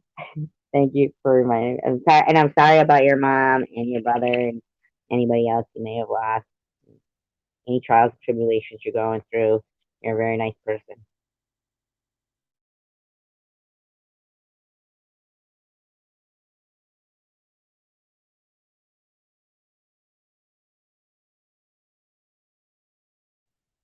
But they had said that he thought that oh shit. Hold on a second, you guys.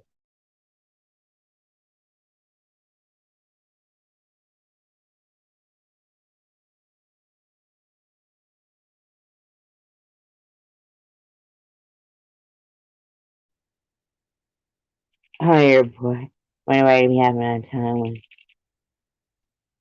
when he got deported and can't. I think he's come back since though. Um, I think he had some movie. I think he was like in another country. And then that guy, was his name Steve Kaplan or something, that was staying in the guest house there. They didn't kill him, you know. I did watch this video, and it was talking about that whole murder and everything. And I guess they had gone down the street and threw rocks at all the street lights, so that they busted all the street lights up.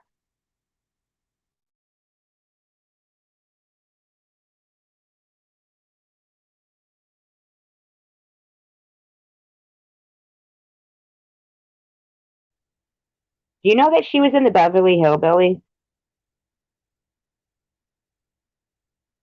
Yeah, they did something. Like he didn't come back. They extra did something to do with that, definitely. But she was in the Beverly Hillbillies, Sharon Tate. I think she said they said she did like 16 episodes of the Beverly Hillbillies. Little little fact, little trivia there for you. Um, so they had gone and done that, like put all the street lights out, and then when they were done with the murder over there at the Tate residence, they walked back down the street, but they were covered in blood, and there was a house that they stopped at next door or something, or like either next door or their second house away, and it had the hose was still out on the spigot. So they went into their driveway and they started rinsing off with these people's hose. And So when the people who lived there were like asleep, and he looked out the window, and like the husband, either the husband or the wife, one of them almost went to, did he? He also made the movie Test with, I can't think of her name, Natasha Kinski.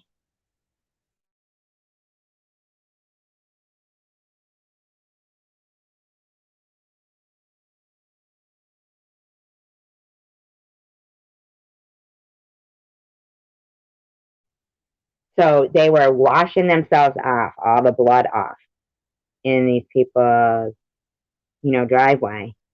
And the husband or the wife, one of them, went to go and turn the light on and yell out the window. And the other one said, no, no, don't. No, don't. They didn't like see they were washing blood off. They just saw that they were like drinking out of their hose and stuff, and doing stuff like, acting all weird in their driveway in the water. And so they didn't turn their lights on or say anything, thankfully, you know. Stupid dog. You're sitting here. Can you imagine though? I mean, because the first like thought, your first thought process probably would to be to yell out, and they were like so thankful the next day when they saw, that somebody had been murdered at the next house over, that they never said anything. I mean, I'm sure they were. I'd be fucking pretty thankful too. Yeah, something like that. I mean, it was something, yeah, a girl like under 14 or something. I mean, that's what the movie Test was about, really. It was about a young girl, and I think Natasha Kinski was young in it. That's the thing, too. I mean, remember that movie with my cast? Oh, oh, she was in the. Was she in the interview? You guys remember that woman that she was? And you know what? That guy was a serial killer. And I remember I was a kid back when this happened, but there was a girl who had been like left for dead. She was supposed to have been dead. Like the killer thought she was dead. And he was a serial killer. He had killed other people in it. And I think her name was like Mary something, I want to say. And he cut her arms off, and she crawled to the road, with no arms. She was like going to bleed to death. And she played dead, I think, to make him go away. But he was a serial killer, and he cut her arms off and shit. I mean, fucking, I remember that. Come on, Roscoe, go sit down. Come on, go sit, go sit, go sit. No, go to bed, go to bed. Get in here, go to bed. Good night. You've been enough of a not a help. Yeah, keep your nose clean. Stay away from all my shit too, fucker. What have you got?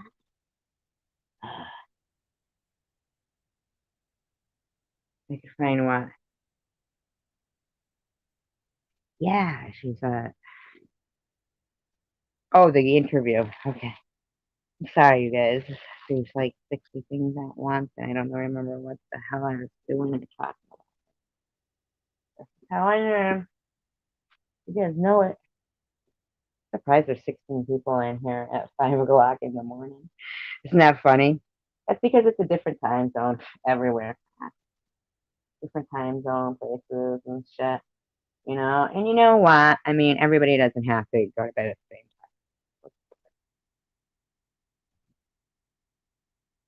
I will. I will. What does he say about Sharon Tate and her death? Um,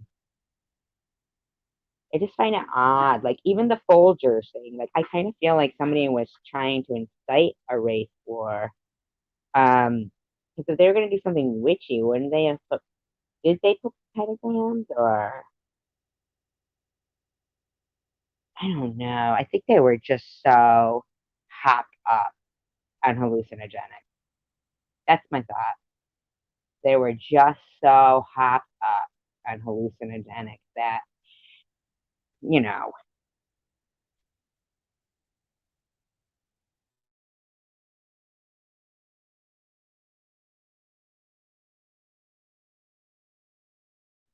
there's probably been loads of stories throughout history that people were tripping on peyote or tripping on poppies that are so, you know, and he's still making movies. He never even, because I remember Tess was after that, I think. I have to get another device so I can start looking this shit up, you know, while I'm on here.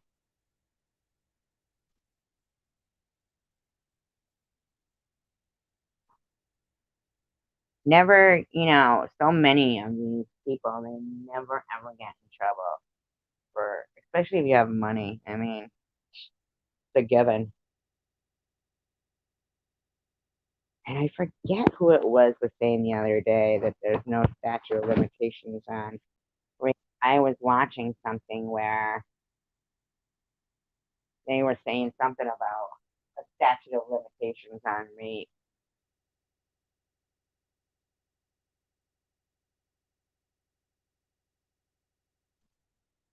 Who would have to come down?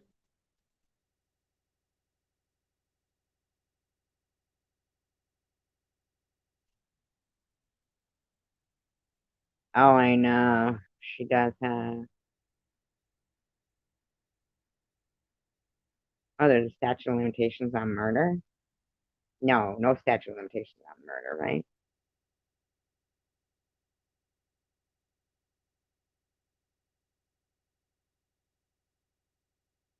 Yeah, that girl, I mean, she survived the Manson family.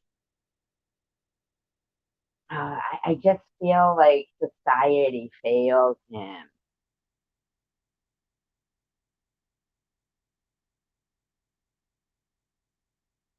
I really do.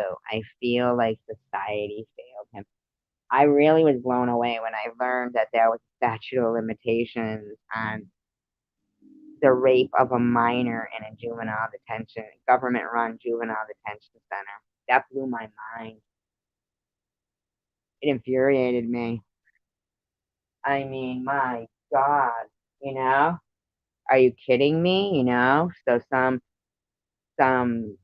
young kid that wants to get justice when he gets out is thinking, at least when I get out, they don't even want to tell their mother because this guy's got them so scared, like they're going to kill their family or something. And they'll never get any visits again, or it'll be worse for them, or anything. And next thing they've got, you know, they they get to, an attorney, or they want to try to report it, and oh, sorry, the statute of limitations ran out for you. So sorry, little boy. I mean, or a little girl, or whatever, whatever the case may be. I think it's disgusting. They're allowed, basically,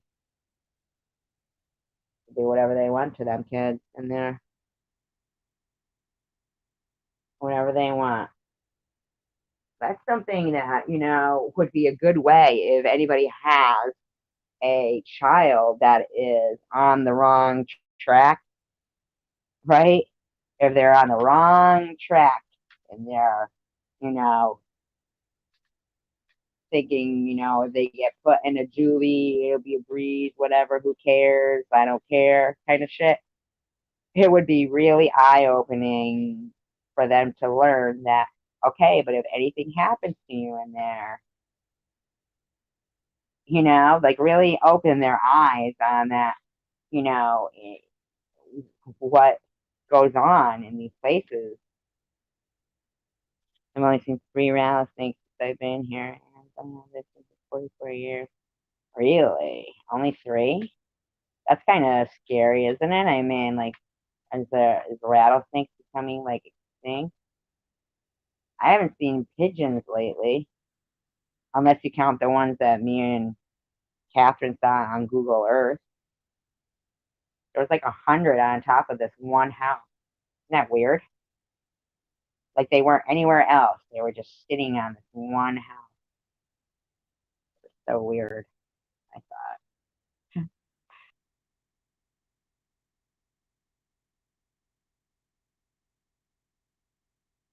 I can't get over how the roads were like not even paved in Detroit. I mean, they're paved, but definitely not newly paved, you know? Hey, saw something, I don't know if it was like current or what, but that they had said they shut down the suspended bridge that we were talking about the other day. Is that true, Dominic, or ministry, or anybody who can check it out? I mean, was that a recent story? I mean, I think it's so weird. We were just talking about it the other day, and then said that for some reason they shut it down, which is odd. I mean, is that the only way to get from one part to the other? Like, what else are they going to do? How would they get from the upper to is that to the upper and lower peninsula?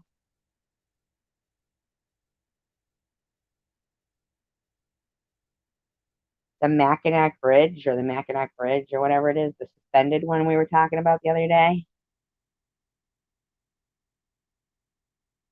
when I supposedly went from 100 to. Were you here for that, Dominic? Oh, you were here, weren't you?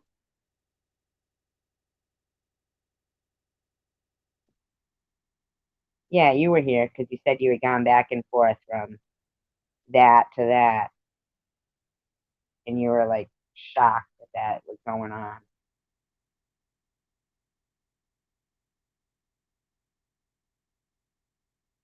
They built a new bridge. I'm all worried about the people in Upper Peninsula and Lower Peninsula. How are they going to leave? How will they get anywhere?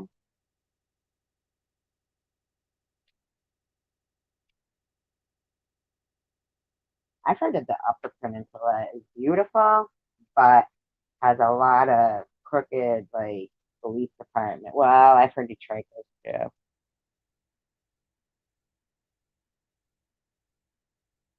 Oh, it's the only way? Huh. Huh. See, my concern is warranted. I'm worried about it.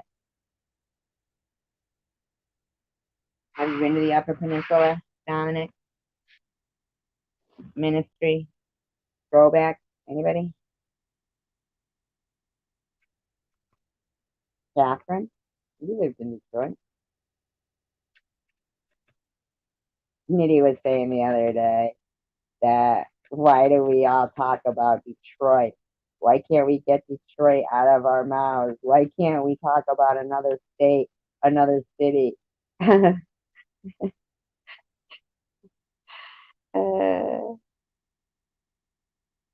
why can't we talk about another city? Because everybody we know is from this community that is, a lot of people are from Michigan. I mean, why should we have to talk about another state? I'm intrigued. I've been intrigued with Michigan for a long time, quite frankly, ever since the Heather Aldrich case. Yeah, I know, but what state are you in, throwback?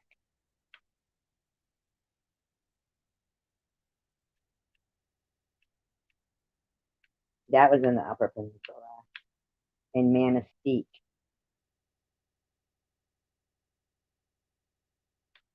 That's where that Courtney, remember her? Courtney H. And her father was let's talk about math. What's going on in that? Nothing. You got it right here. This is all that's going on. That's the most wicked woman in the world. The most hated woman on YouTube. I think it was Catherine who said that I was telling her that someone one time and it said to me, how do you feel being the most hated woman on YouTube? And um Catherine said I should have said, I don't know, you tell me. I said, damn, you don't think of a comeback quick enough.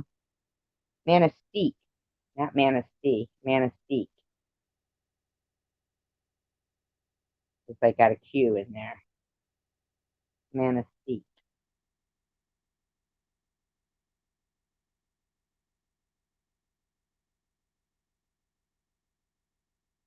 I know you guys got a lot of Indian names going on there. Hey, Ministry, still here? Oh, you're in Detroit too? That's right, you said that. You said that. You did say that. I remember now. You said that everything's like abandoned around you, right? I think you said that. Minister, I was in a live stream tonight and I heard, or was it a live? Or was it? Maybe I wasn't in a live stream. I was. I can't remember how I heard this, but I heard that you were defending me pretty hard tonight in the live stream and got blocked. I didn't see it, but I heard. The reason I didn't see it is because you had been blocked. But I didn't even actually, I wasn't even in the live stream, but somebody mentioned it. I can't remember where, but you were defending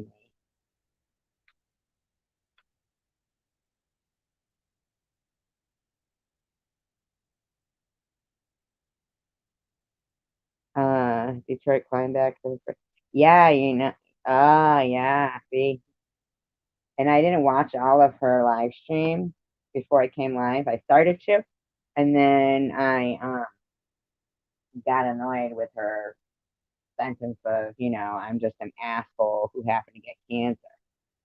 So I stopped there. So I don't know how worse it got. Was that tonight's live stream?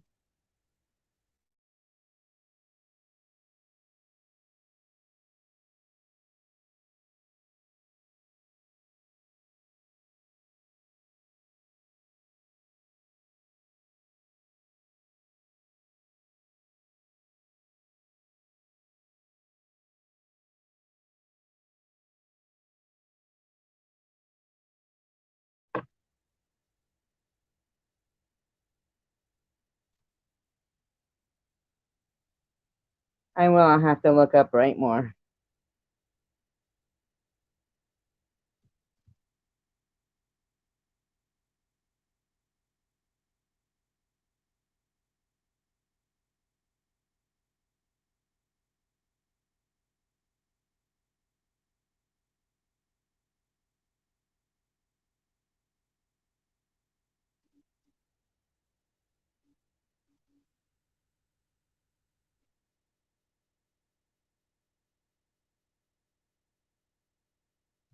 I brought up her parents. She made of you.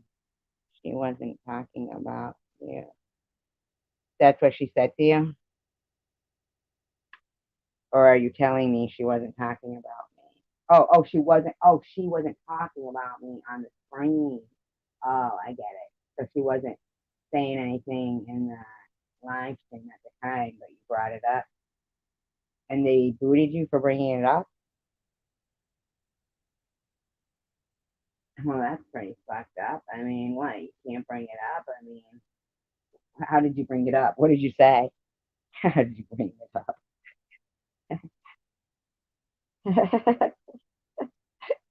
I guess that kind of, is I'm not, I mean, I'm thankful that you brought it up. I think that's awesome. And did she answer you or they just immediately blocked you? I'll definitely have to check out Bright more because um, that's one of the, like I like to Google Earth stuff. That's why I wish I had a second device so I could like Google Earth, Bright more, and I like Google Earth. Google Earth. It Google Earth is very good to me.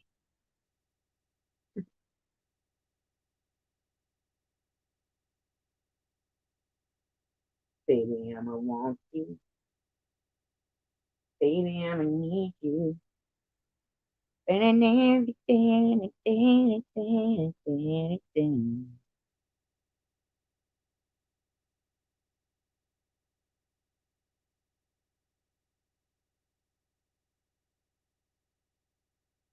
she said she wanted that she had bought a wig and was looking for a reason to wear it. First of all, like looking for a reason to wear it and, think that that's a good reason. Awesome, right? That's a good reason.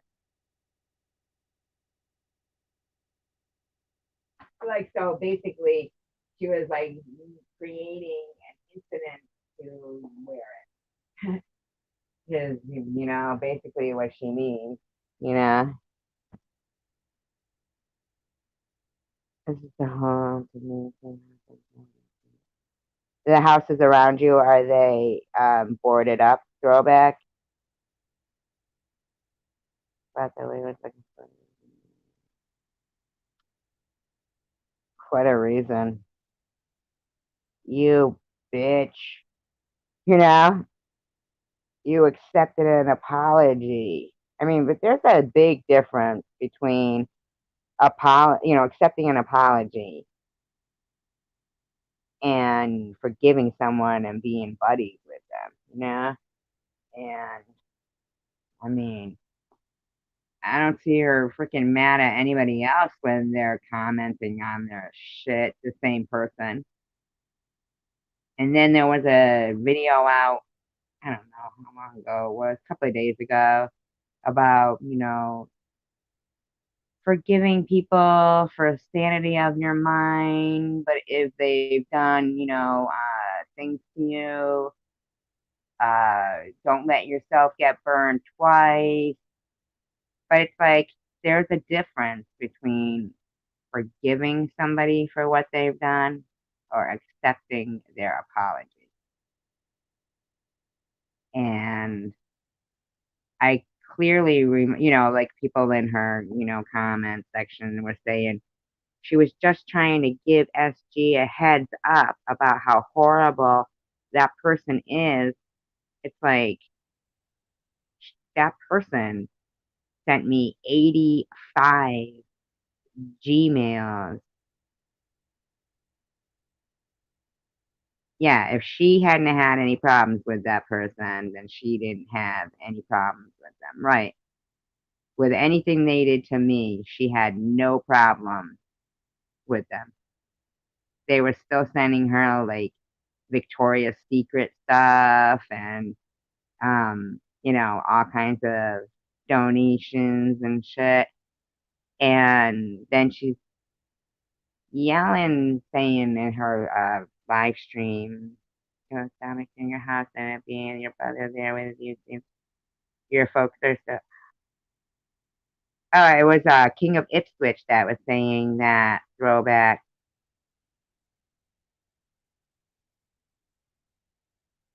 It's nice though that you have a generational house like that.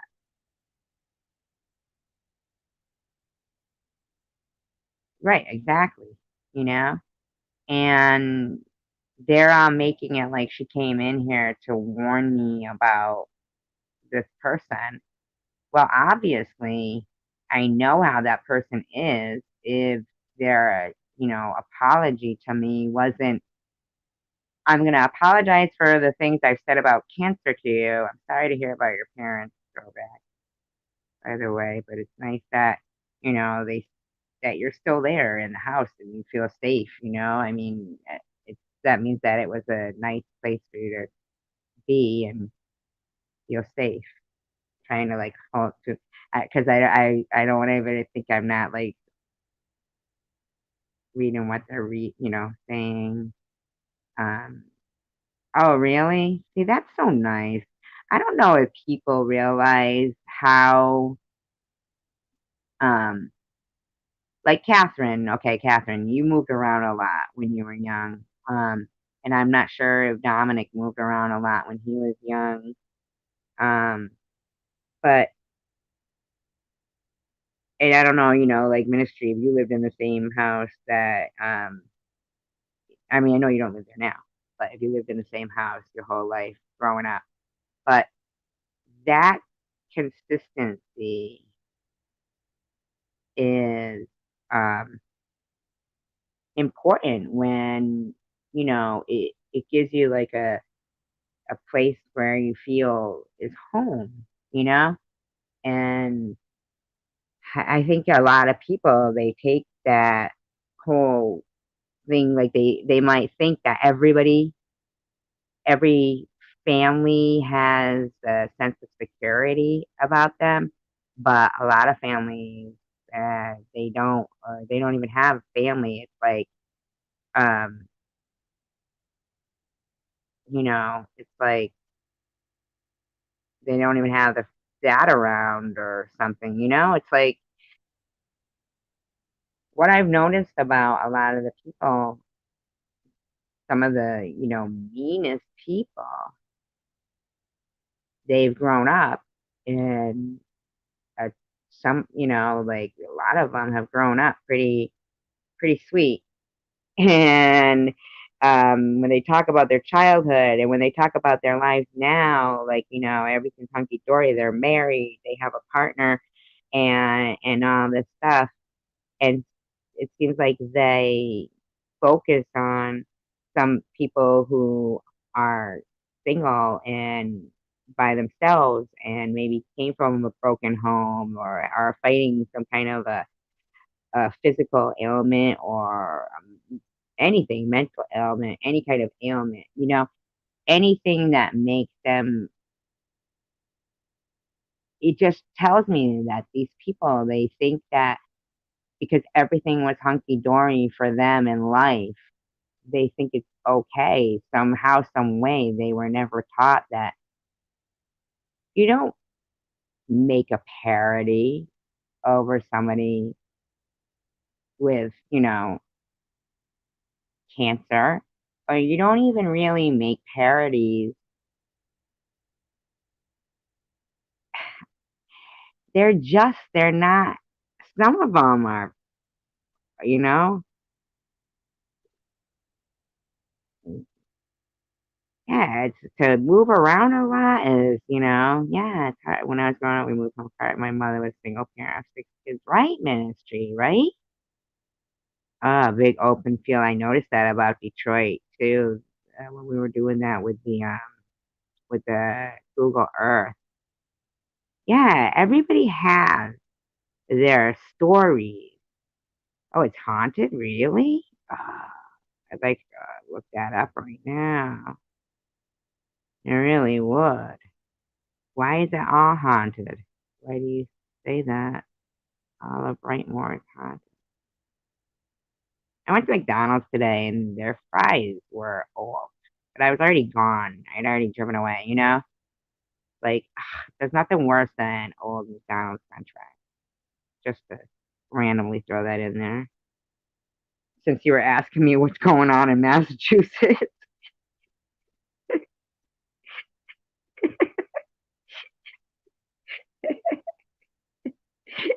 Newsflash, McDonald's in Massachusetts serving old fries. They seem to be sliding. There's something wrong with these people there. Wrong with them. Don't they know? I mean, these kids were, yeah. Um, and I thought to myself how, um, when I was a kid, when I was a little kid, the only thing I would eat was McDonald's French fries. McDonald's French fries or Friendly's tuna fish sandwiches. I loved them. And man, it's just, you know, are you on the only house on your street? Oh my God, I'm telling you. Um, do you? Throwback live on the only house in the street. Do you know? No, you don't sound crazy at all. Mm-mm. Do you know, like, even if, I don't care if it was a mansion, okay, or a beautiful little log cabin, if it was like down this freaking dirt road and then the whole rest of it was all woods around me, I don't care. I'm not living there. I don't care. I'm not living there. Mm-mm. No way. Don't care. I'm not doing it. Isn't that crazy? People will like some people, well, okay, for instance, let's bring back Tom Reed. Speaking of weird, right? Crazy, right? um, he always, one of his favorite things to yell, like rhetoric is, um, no, I just didn't know if throwback did, but that I know what you're saying because when me and Catherine were doing Earth Google, there'd be like this beautiful, nice house, and they're still like mowing the lawn and everything, and plant, everything looks nice around their area, and then the next four houses are boarded up, and then there's a big field. And here's the thing too, the road, the paving, there's no sidewalk, no sidewalk, no sidewalk. The sidewalks that were there were like all cracked up, and they had grass growing over them, and I don't know how the city gets away with that. I really don't. I mean, 'cause I'm certain that they are probably charging these people property tax, the ones that do live there, and try to maintain their house to look the way it did and how they, you know, remember it looking, and they do a good job of it. They look good. I mean, really pristine.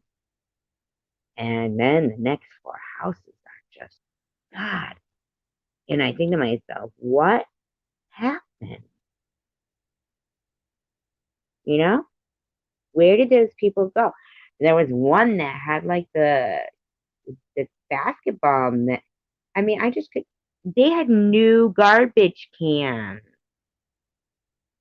in the driveway of these old, the recycling bins. They look like recycling bins, which they only started doing now within what, the last 15 years, 10, 15 years or something with the recycling bins. I mean, that's how I remember. I, I mean, I don't remember them being around that long. And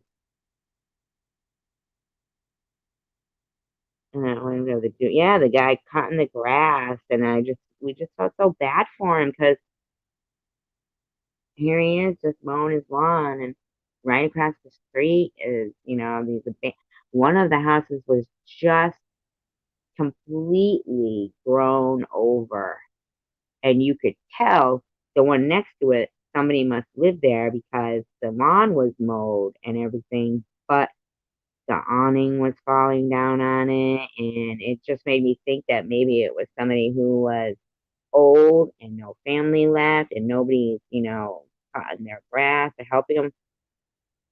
But the sidewalk being grown over threw me for a loop. Plus, there was no people barely on the street. And I've seen this guy.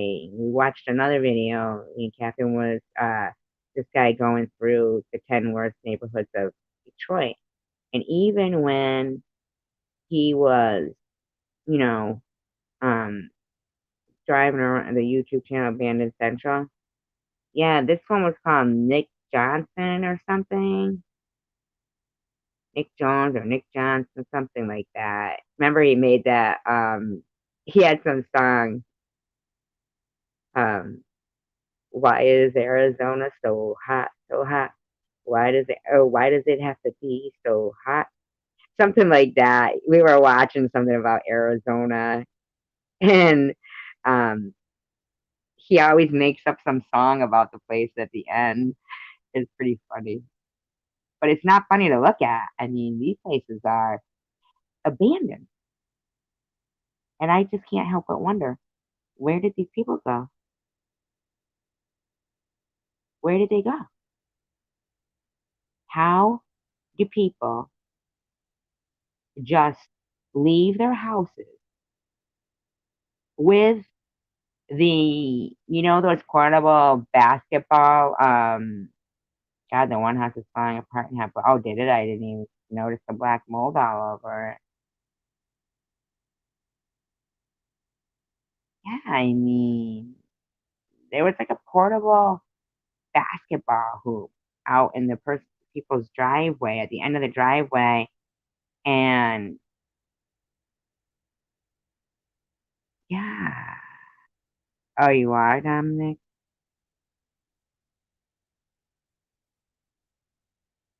Yeah, they find a lot of bodies there. Those places they become body dumps. Do they find a lot of that in Brightmoor, Robeck?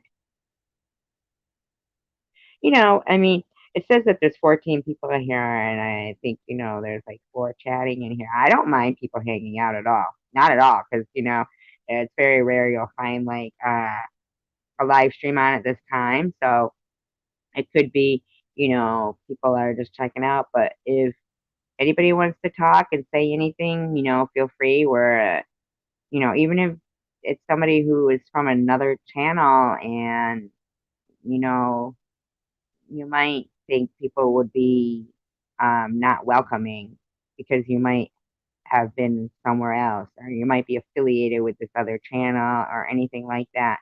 Um, but we're not like that here. I don't, we don't do that here. Everybody's pretty welcoming. I mean, yeah. So if anybody's up and they're looking for a live stream and they found this one and they're sitting here and they want to,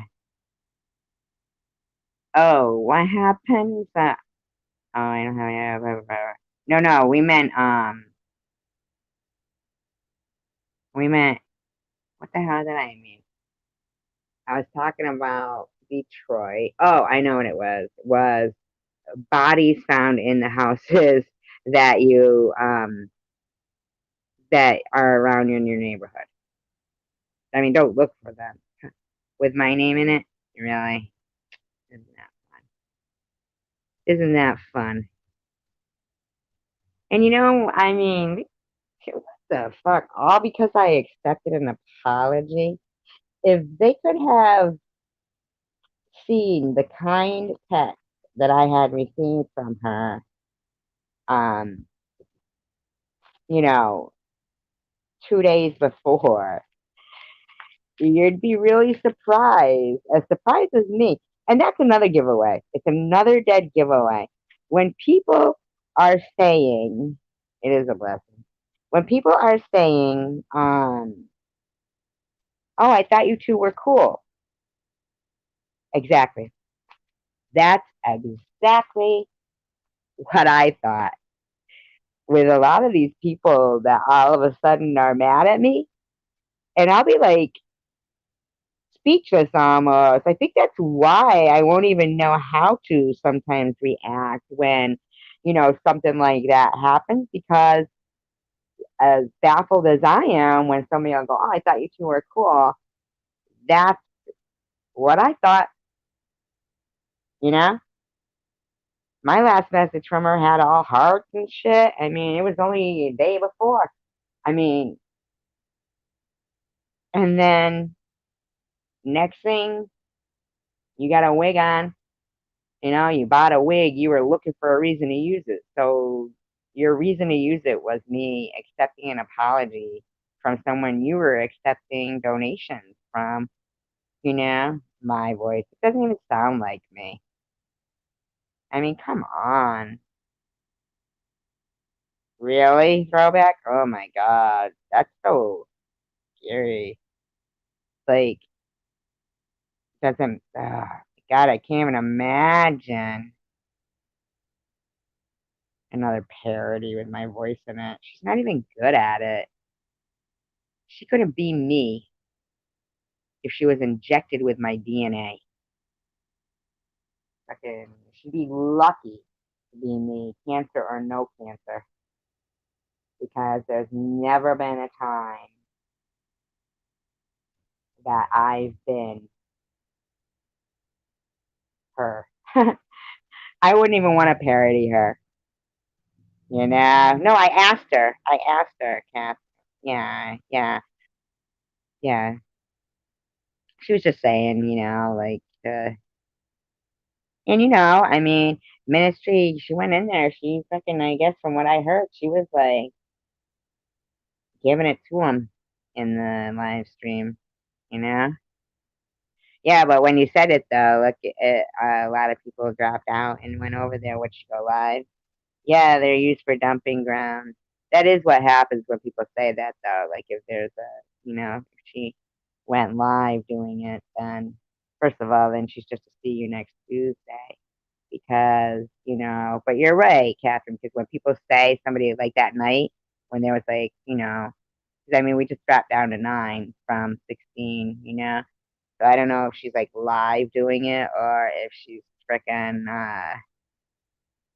you know, what I noticed too is like they're having this kind of like oh well, I'm not gonna go live at this time because this person does, and blah, blah, blah, blah, blah.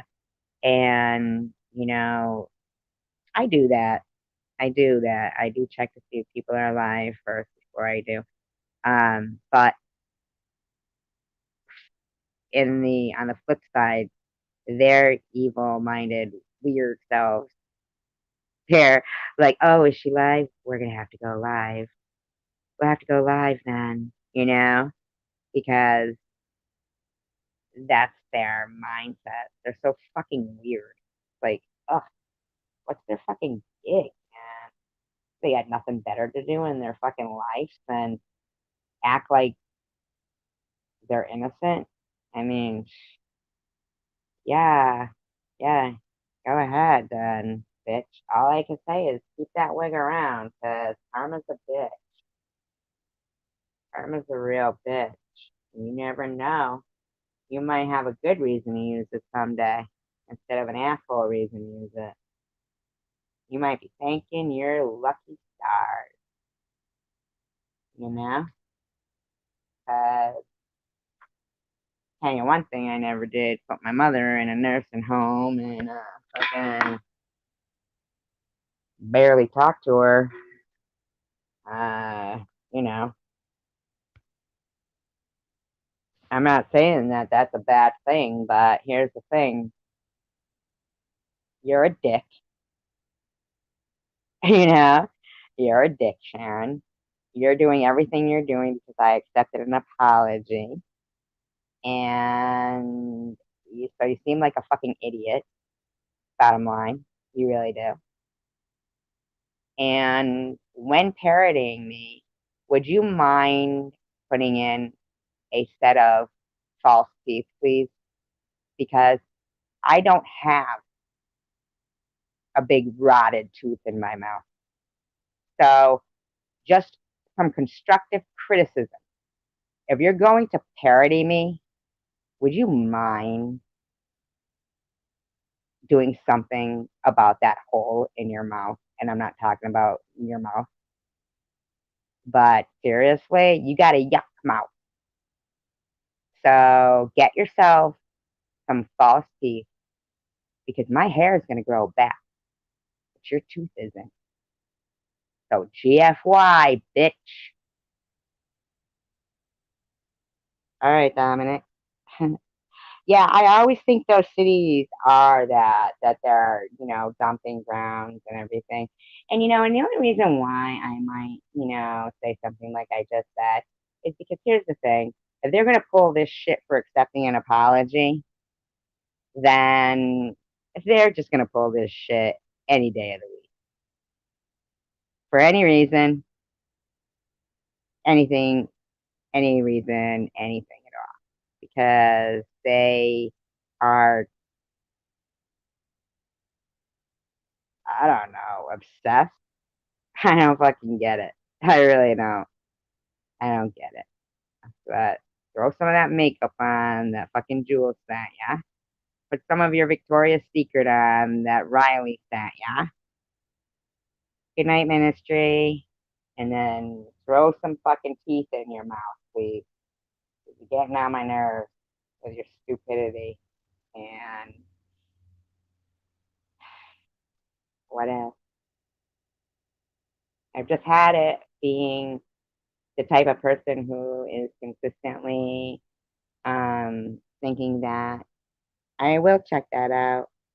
I'm not the type of person who would actually go to those, you know, insults, you know? And I really wouldn't. I'm not that type of person who would do that. But in case anybody hasn't noticed or been around long enough, to notice, I think I've done pretty well with being, trying to be overlooking people. And even Dominic, you even said to me one time, how can you do this with these people? They're, blah, blah, blah, right? And I said, I'm just overlooking it, and I'm constantly trying to just stay zen. But there comes a time when, you know, yeah, they just keep doing the same stupid shit. And like any parent that when their baby keeps crying and they go, I'll give you something to cry about. Well, I'll give you something to hate me about then. Because I'm fucking done with it, man. I'm done with, removing derogatory comments about people I can't stand anyway. While these assholes are making fucking parodies about me and leaving hundreds of derogatory comments up. So, you know what? The only reason why you haven't seen as much nasty shit about yourselves as I have about me is because I've been kind and removing them. But from now on, I'll leave them all up because here nobody is perfect and people do say rotten things about everybody, but some people have the decency to say none of that. But not people who are going to act like an idiot because somebody accepted an apology for someone. Those people, they have very limited brain cells um, and toothpaste, apparently. So just saying, just saying, just saying. So I'm just done. I had it. I mean, here's another thing. And Angie, I'm not trying to, like point you out or anything, but this is just an example of something else. Like, okay, so she makes the videos about, the people that she makes her videos about. And in her titles, she'll hashtag their names like Maddie or Babylon Bobbles or Chosen One of Lavi or Nitty or Sharon. She'll hashtag their name. Now, I'm no idiot, okay? And your first mistake in your commentary video for me or your reaction video for me was you got Nitty hashtag, but you got me as cancer patient, and I'm not hashtagged anywhere. I'm no fucking idiot, you know? But even hashtagging somebody that you don't like and saying what their video is about, you are still, in a way, promoting their channel. You're naming them and you're promoting them. Kind of the same concept as thumbs up, thumbs down. But for some reason, I got I got different treatment. I got different treatment. I wasn't a person that had a name, which you know it. I was, and you could have easily looked at, my name and felt that his filming was a problem. I don't know. Um, so, you could have done that. Um, I even hashtag, yuck mouth in the videos and I mean, I'm just saying, I'm not an idiot. I'm just nice, you know? I'm just a nice person. And although people think, oh, she's ranting and raging, you go back and if you watch the live stream that occurred where this idiot thinks she's got some kind of a fucking reason to be doing what she's doing. And if there's a God, you might want to keep that wig around. But, uh,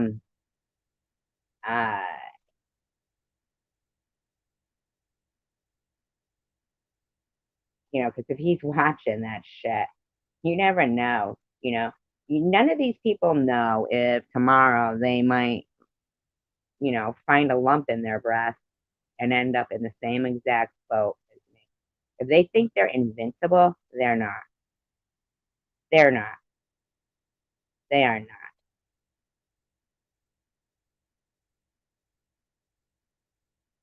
And that seems to be what's in their mind. So unless they know something we don't know, that maybe they've sold their soul to the devil, who fucking knows, but I believe it. Yep, I believe that too. I think there's a purpose, and here's the thing. I don't think any of a lot of these idiots could be as strong as me if they were going through what I go through, you know, between them and between cancer and everything else in my entire existence. They couldn't even deal with it. Couldn't. This happens, things happen to people because, some people are stronger than the ordinary Joe and they've got a destiny, there's a purpose for it. Where then there's idiots who think that their purpose is to make parodies about people that are nice to them. That's what they think their purpose is. Is that really what you were encouraged to do in life? Is that what people told you you do good? Oh yeah, it is. No, what those idiots tell you to do. You're hilarious. You're not hilarious. You're not funny. And I lied when I said you looked beautiful. That fucking rotten tooth takes over your whole face, and basically you look like one big rotten tooth. Okay? Sorry. Truth comes out now. I was just being nice to you. You're not beautiful and you don't look better and you're actually a fucking dick. And you suck them for money as well. And I don't believe you when you say you haven't had sex in this many years. You're okay. Okay. Sure you haven't. And why don't you collect some more money to pretend to go to rehab? I mean, yeah, you people are donating to somebody for being evil. You know, they donate to people for being evil. Bunch of demons that I wouldn't want in my fucking life if you paid me. I wouldn't care if you bought me one sock. I I'd rather have a good person, decent person, give me one fucking sock to match the other one that I lost. And fucking I'd think that was way better than some asshole that now you're calling. Okay, so Riley gave you all these donations and we watched her giving you all kinds of donations, and your complaint about her on your videos is she kept saying, make me a mod, make me a mod, she, he, whatever, right? So you're going, she's insane, she keeps telling me make me a mod. But she wasn't insane when she was sending you donations every week. Yes, I do. Go back. You know, she wasn't insane when she was sending you stuff.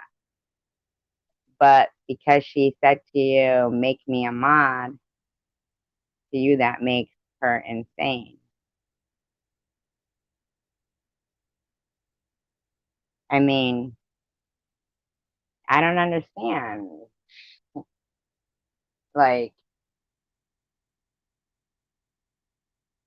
that doesn't even sound like enough. I understand that she's done rotten things and everything like that. To me, I know that. And to Bobbles, I know that.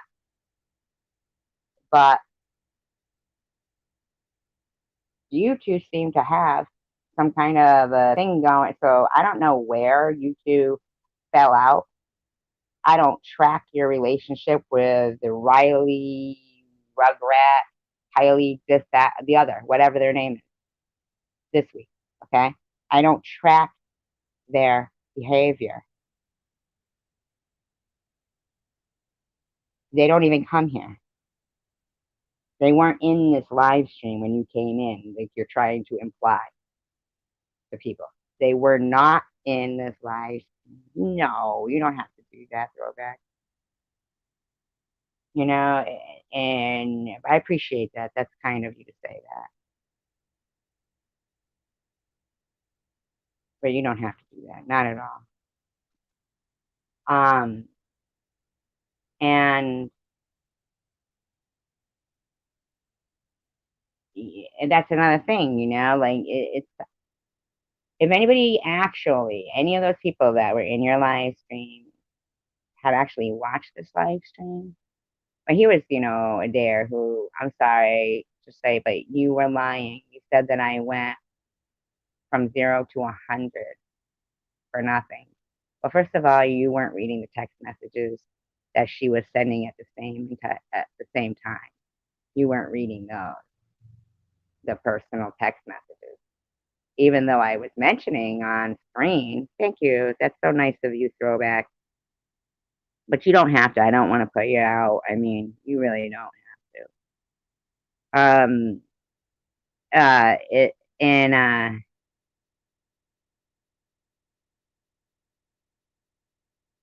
I did mention it though in that live stream. I said, "Wow, Sharon, you're gonna keep sending me these text messages like this." So you were well aware that behind. Oh, thank you, Catherine. Appreciate that. I like having you guys here. I like the group that we have, and I'm always, you know, willing to try to, you know, there's people who have been rotten to try to see something good, and I prefer to. But if they keep, I mean, a dare, you were so nice to me always. Then see, and here's another one I really want to um to mention. Lone guy, TGIF. You always said you were not a drama person, and you usually were really laid back on my channel when you were TGIF. And yet, as this lone guy, and I do believe that's, you know, because it's the same channel it goes to, you are so verbal to put me down. And I never did anything to you, dude. Not at all. Not at all. And just because somebody who you happen to like doesn't like me and was in a live stream where they were bashing me constantly for hours upon hours every single day, and they still partake in that, you find it necessary to go to different channels and say, oh, by the way, at this timestamp, SG said this about what's wrong with you?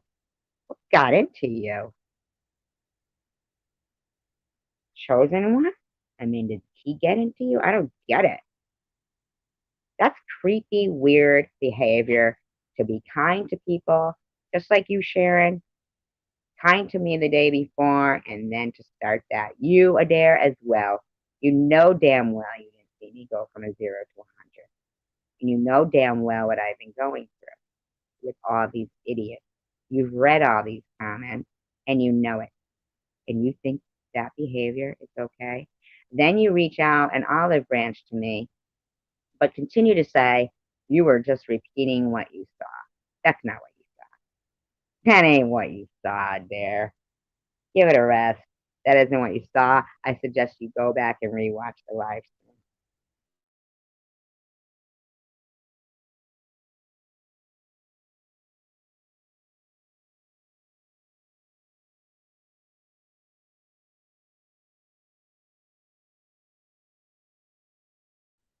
And not for nothing, Adair, but you're having a conversation.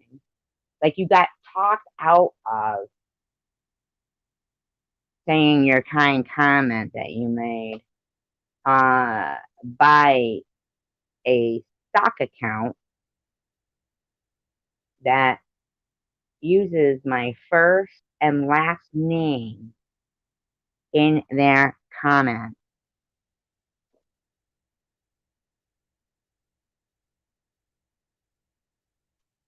What do you mean Angie said she did not mean me at all? In what? Mean me at all in what? Go back.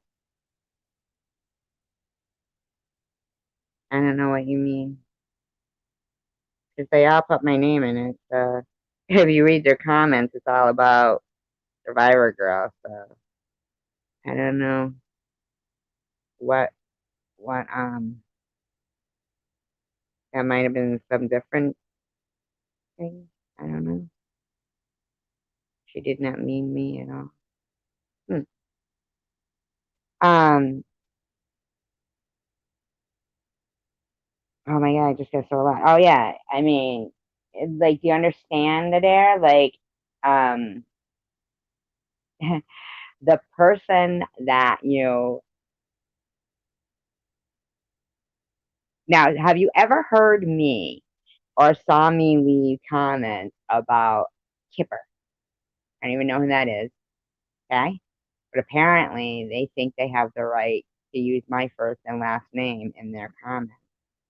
Now, and then also to go on to say, but I understand that you have had very many harsh comments at you, but, and a lot of them have been from me, they go on to say, but then they list everything wrong with me and how a lot of people have cancer. You shouldn't keep playing the cancer victim.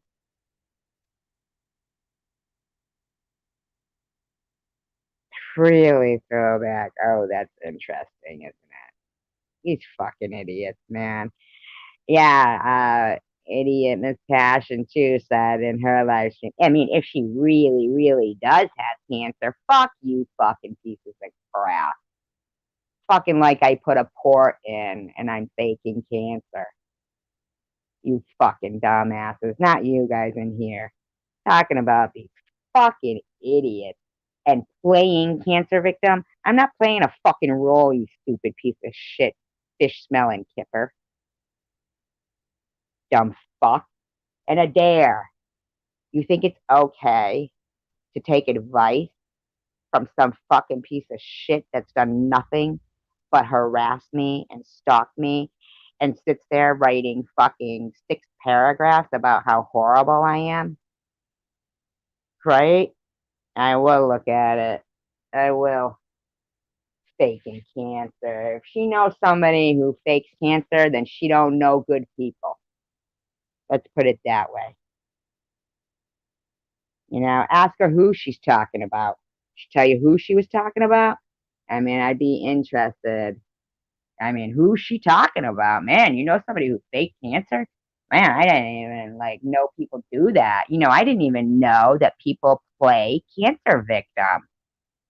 You mean when everybody's talking about their cancer repeatedly? Whole live streams, whole comments that might say cancer 16 times in it? Fuck you all, and you'll all be lucky. if you ever get cancer, to be as strong as I am while going through the amount of fucking abuse I would give you. I mean, seriously, you know why I would? Because I'd want to see if I got enjoyment out of it. Because I can guarantee you, I wouldn't even be able to hit send or write the fucking words that these lowlifes that find humor in wearing a wig that I hope in the middle of the night crawls down your fucking throat and chokes you. Hope it gets up, crawls down your throat, and you gag on it. You know? Because you people that talk about fucking somebody that, you know, really are not even, I don't know. All I can say is this. It's been really exhausting trying to remain nice and zen towards people I really don't like at all. And so let's just be for real. I really don't like you, Angie. I really have passion. And I really don't like you, Sharon. I hate Jules. I can't stand all your little stock accounts, all your little gang bullies that go around with you. I really don't like you. So just stop talking about me.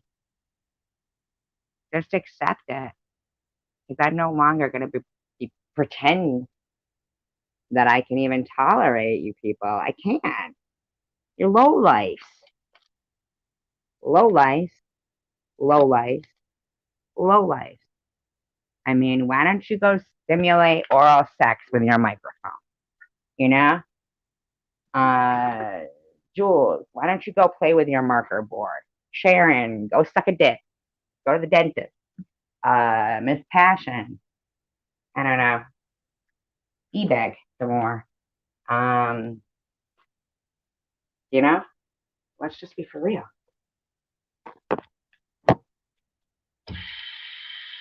You know?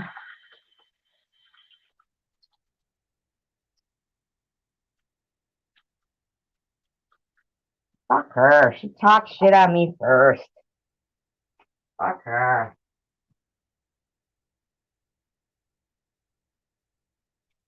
She was talking shit on me first.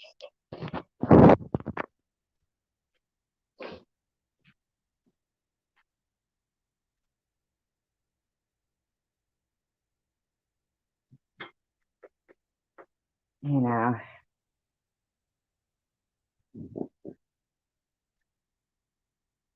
Here's the thing, though, you know, these people I've actually talked to through text messages and on the phone.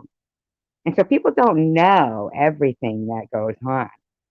They only know what these idiots put out there publicly to do a preemptive strike because they think in their head, because I always hear them say a lot, and you know she's going to make a video about it. You know she's going to make a video about it. It's the thing, though.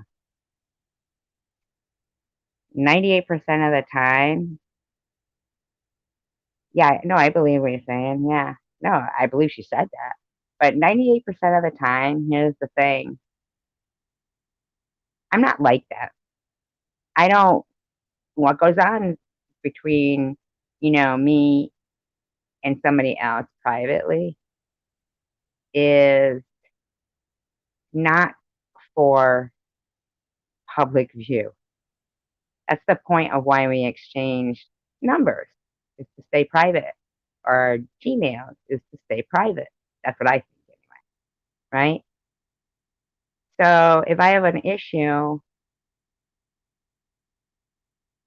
but here's the thing, when somebody takes the shot at you, like, you know they are too. I mean, I'm not stupid. When somebody has a certain, you know, that's their routine. They hashtag anybody they're doing their videos on and use their and say their name. Even people they don't like are still getting that, at least that hashtag, and their name. But for me, I was cancer patient.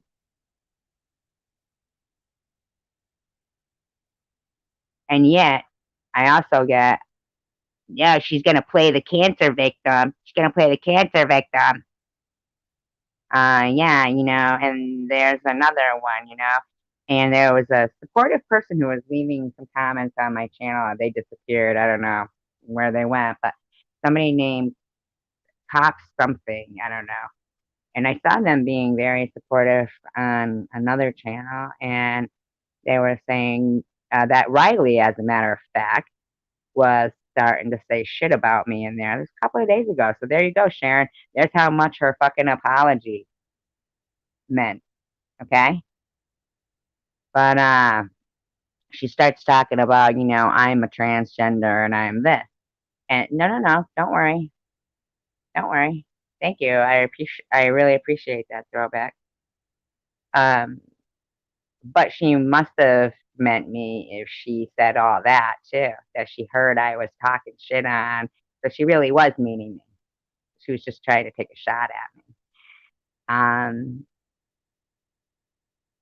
that's all right. Go ahead. If talking about cancer is your way of taking a shot at me, well, lucky for you, God's already done that, right? Or the devil, or who knows where cancer comes from, right? Nature, who knows? They've already done that for you. So I believe I've already got enough on my plate than some stupid little woman sitting behind a microphone making reaction videos and thinking that, it's okay when I'm gonna skip that one. We'll save that one in the arsenal. But yeah,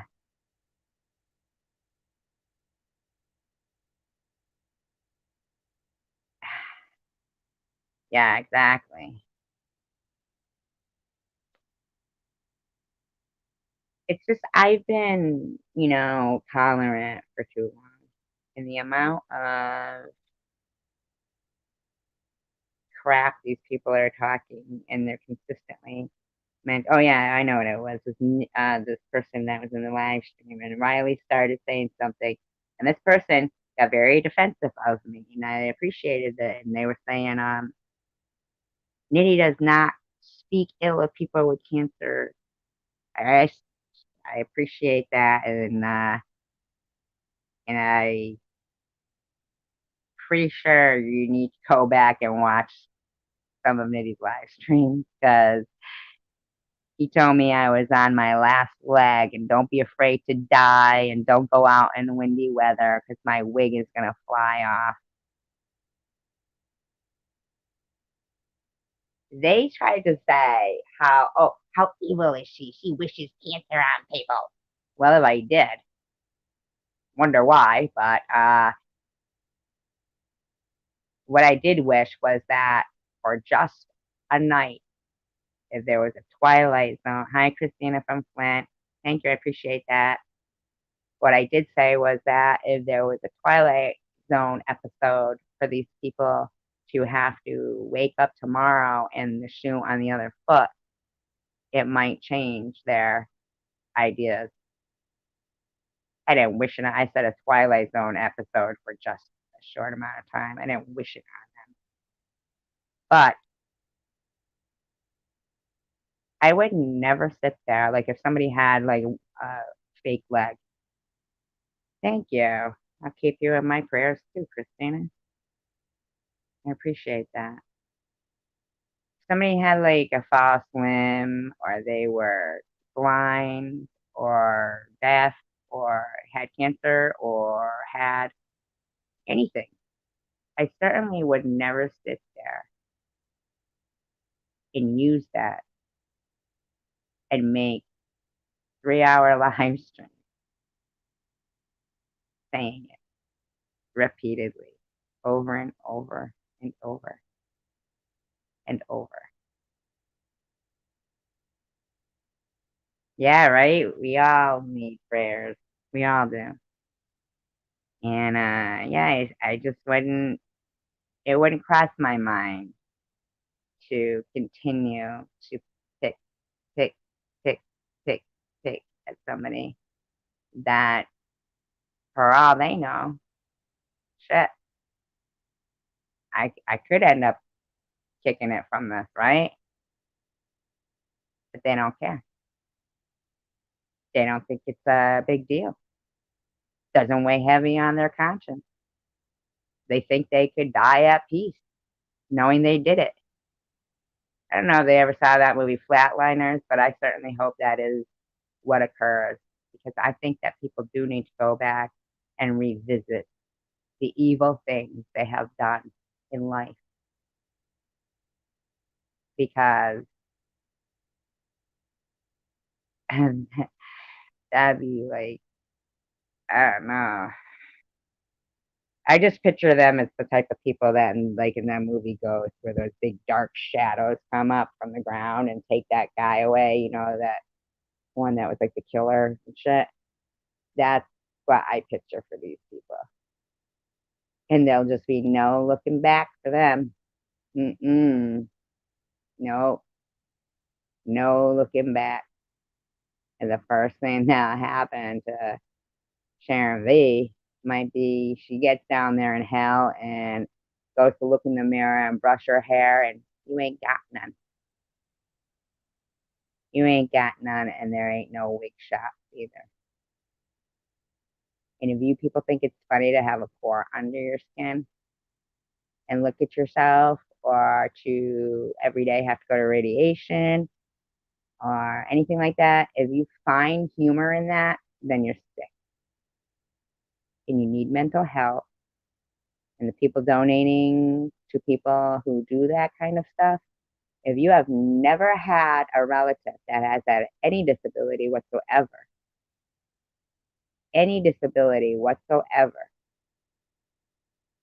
I mean, this woman has, right. I mean, this woman has made fun of people like who are overweight, people who have had mental illnesses, people who have cancer. She makes fun of them and thinks she's different than other people. Like, they mustn't believe in God or anything. Yeah, I can sleep good, peaceful, clear heart conscience. No, they must not be able to. There's no way. There's no way. I mean, I did hear one woman who was a very pivotal problem in all this say, I sleep very good at night. But maybe they do, Christina. Maybe that's what helps them sleep at night, is being evil. Maybe some people are just evil to the core, and that is what satisfies them. They just don't know how to be good. It's like when they're being nice to people, it's just for ulterior motives or something. We have one woman that runs around and is sweet as pie to everybody and gives them money and donations and buys them things. And in actuality, she's not. She ain't nice. Evil. Look at Tom Reed. He plays it off like he did so much help for these people, blah, blah, blah, blah, blah. But he referred to these women that got him where he is as a very small percentage. And I don't care about that women. Why can't you talk about something else? You know? Yeah, right. I've had insomnia since I was a child. Since I was a child, I've been a night owl. My whole life. My whole life, I would read all through the night and then be tired for school in the morning. I'd fall asleep right before the sun came up. Yeah. And they fed their evil heart enough hatred for the day. Very good. Yeah. Good thought there. That's what it is. Maybe that's why they're so evil. They have to get their quota for the day. And that's all I'm going to look at them as anymore. From now on, my actions were driven with, like if somebody who was just a rotten piece of shit was, kind and stuff, um, I would overlook that and try to see the good in them. But in the meantime, I'm compromising my convictions because I know they're a rotten piece of shit and I'm not going to ever trust them anyway. So they'll do things like I'll send them texts that I'm like, okay, keep it to yourself. And then next thing somebody else has it. You know they're going to do it. That's why you do it. And they don't let you down. You know, they don't let you down. You throw them enough rope and they'll hang themselves. And by keeping them around and trying to appease these people, I realized with Sharon that if you're going to go to the extremes that she's been going to for this, because I accepted an apology from someone who I'm not going to be their friend. Are they out of their minds? I don't need a forewarning from Sharon. You know why she thinks she has to forewarn me? Because she didn't give a shit when the person was doing the stuff they were doing to me. You know who they haven't had a problem with ever? Jules. You know? She even in one of her live streams was like, and Riley Seven, you know you're welcome here. I mean, so let's be for real. That's the one person that's never had the problem with more thumbs and thumbs down and thumbs up. Let's all be for real. She's amongst the midst of everything. They mention her name every derogatory video they make of me. And they say, thank you for the makeup, Jules. Thank you for the bike, Jules. Thank you for this, Jules. Thank you for the makeup, Jules. Thank you for this. Thank you for that. I mean, come on. Doesn't take a rocket scientist, but I'm done pretending to care that if these people see derogatory comments about themselves, they might get hurt feelings. I need to realize they don't have feelings. They don't have feelings. So let her rip. Anybody fucking hates these people? Go right ahead. Go right ahead. Say whatever you want on my channel to these people. I won't remove it. You know? Tom Reed has some very bad things said about him regarding the women he exploited to get where he is. People believe the rumors. It says a lot about who he is, that the rumors are believed. Right. I mean, even, if they had that rumor said about them, people would believe it for a hot second. But what it said about him, people say, I believe it. Oh, it's ridiculous. Yep, go right ahead, Kaylee. Let her rip. I don't give a shit. Fucking, you know, care. Just don't get too fucking explicit or nothing. I don't care though. I'm done, man. With their bullshit. And yeah, when people what it said about him, people say I believe it.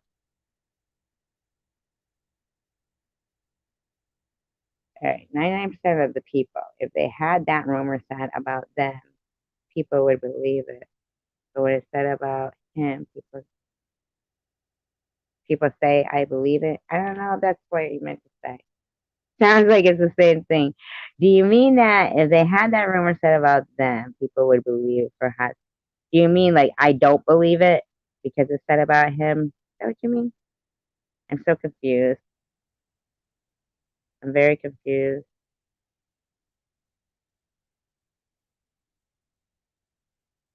Yeah, I do have to go to bed soon. At 6:30, I'm gonna end this because I do have to.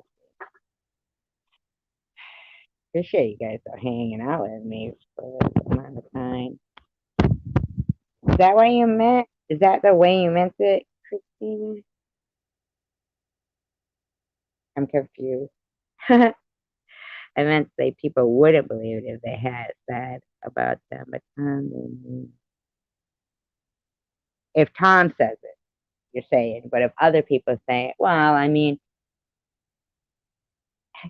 he's like people think he doesn't lie, and he said himself, "Oh, her GoFundMe didn't make it made only $1,000. That says a lot about her, but it didn't only make $1,000." And where's these fucking letters from my neighbors that told you I was a piece of shit and was faking cancer. Where are they, Tom Reed, you motherfucker? Where are they? Hi, Catherine. Serious. Where are they? Where are they? He lied about a lot of shit. He says, I never put down places where people live. Really? Because I hear you all the time saying these people are failures that have never done anything successful in their life. They don't work and they live in their mother's basement. My mother's dead, motherfucker. I don't live in her basement. I've been on my own since I was 16. First, they don't exist. He did that day because he's the devil. Who fucking would do that? I'll have a live stream tomorrow so you can give us the results of your biopsy and have me unmodded and blocked when I go in the afternoon and say technical difficulties and laugh. Who the fuck does that? And that's what happened. And if he thinks I don't have the proof of all that, I do. I do. I'm going to fucking show everybody what he's like. You know why? Because it's his disgusting, lying, technical difficulties mouth that created double the stress that cancer might give a person. This motherfucker is a fucking evil, vile parasite. And he proves it every time he opens his ugly, hideous, yellow-toothed, impotent, tiny dick having, fat, pink, ugly, overweight, hairless, disgusting, cruddy toenailed mouth.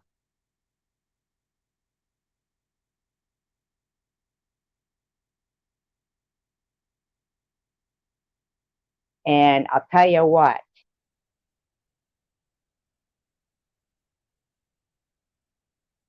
I can't even believe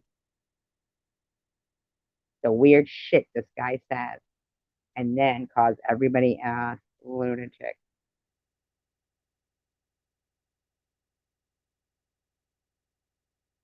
He's a true dipshit. Yeah, he is. Terry or chosen one, because they both are. He puts people down about their living situation, education, drug use history, if they have single jobs they have. If they are single jobs they have, he puts women down about every aspect of their life. All he does is put people down. And that is true. That is all he does. Oh, he said that? Throwback? I didn't know that. Yeah, that's all he does. Is because he feels so lowly in his own fucking life. And he was such a failure at being a private eye that a family wrote a book and included it in it. And I'll be reading the excerpt from it, by the way. They wrote a book about how lame he was as a private investigator, and it was a waste of money. And I'm sure there was other things too. Can't wait to get the book. And we'll be reading that out loud. Because fuck you. Fuck you, chosen one, Tom Reed. You ain't chosen one. You're a fucking dipshit. Just like Catherine says. A true dipshit. Dipshit.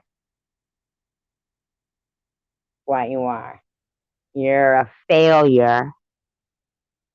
You probably never succeeded at anything in your life. You can't even succeed at getting a hard on. Can't even succeed at getting a natural reaction that some men get when the fucking wind blows.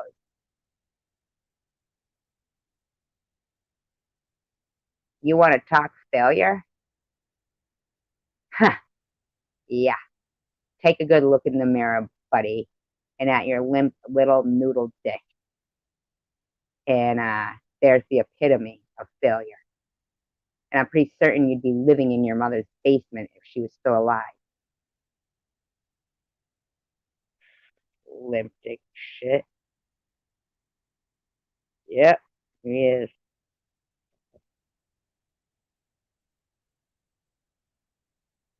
Yeah, and I'm beginning to think that a lot of these people who think that they're just cruising along and doing great with their channels and this and that. Well, I'm going to tell you that any of those products that are advertising on the videos of people who are, I'm going to write to them and I'm going to say, have you ever had anybody who's experienced cancer in your family? How about yourself? Have you lost somebody with cancer? Don't you think it's funny where you've got your ad on this parody of this woman wearing a wig? Funny, huh? Funny, isn't it?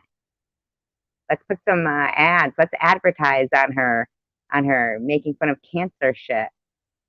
Let's do that. Let's do that. Because in any way, shape, or form, I'm not. I'm not gonna fucking. I'm not gonna not be everything you think I am. I'm talking about the evil dipshit people. I want to live up to their expectations. I don't want to let them down. I want to be as big a bitch to them as they think I am. As much as everything they've accused me of, well, I hope they didn't expend all their energy just accusing me of doing something I wasn't doing because, you know, because they can all go fuck themselves, honestly. Yeah, some dumb ex-hooker making parodies of me. Yeah, okay, lady. Alrighty. Go get your Carol Channing wig on. Why don't you break out in your rendition of fucking Hello, Dolly? Fucking weirdo. Carol Channing was better looking than you, Sharon. Carol Channing. Look her up. She was better looking than you. And I could stomach her teeth whether they were fake or not.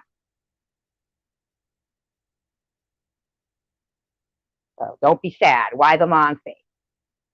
Yeehaw, yeehaw. Fuck you. Fucking weirdo, bitch. Ugh, my God.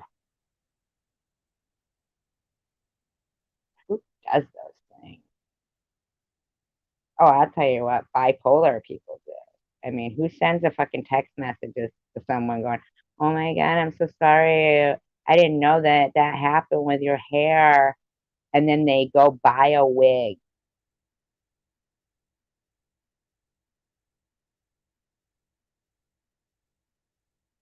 Yeah, I know, right? I know. Guy takes her to Florida and doesn't even want to have sex with her.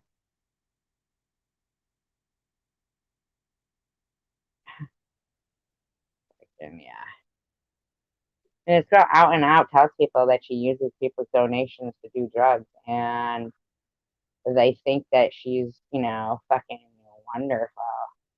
Yeah, if being a demon is what she was aiming for. Fuck God.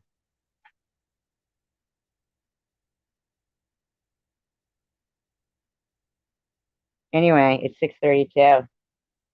Uh, um, love you guys for hanging with me.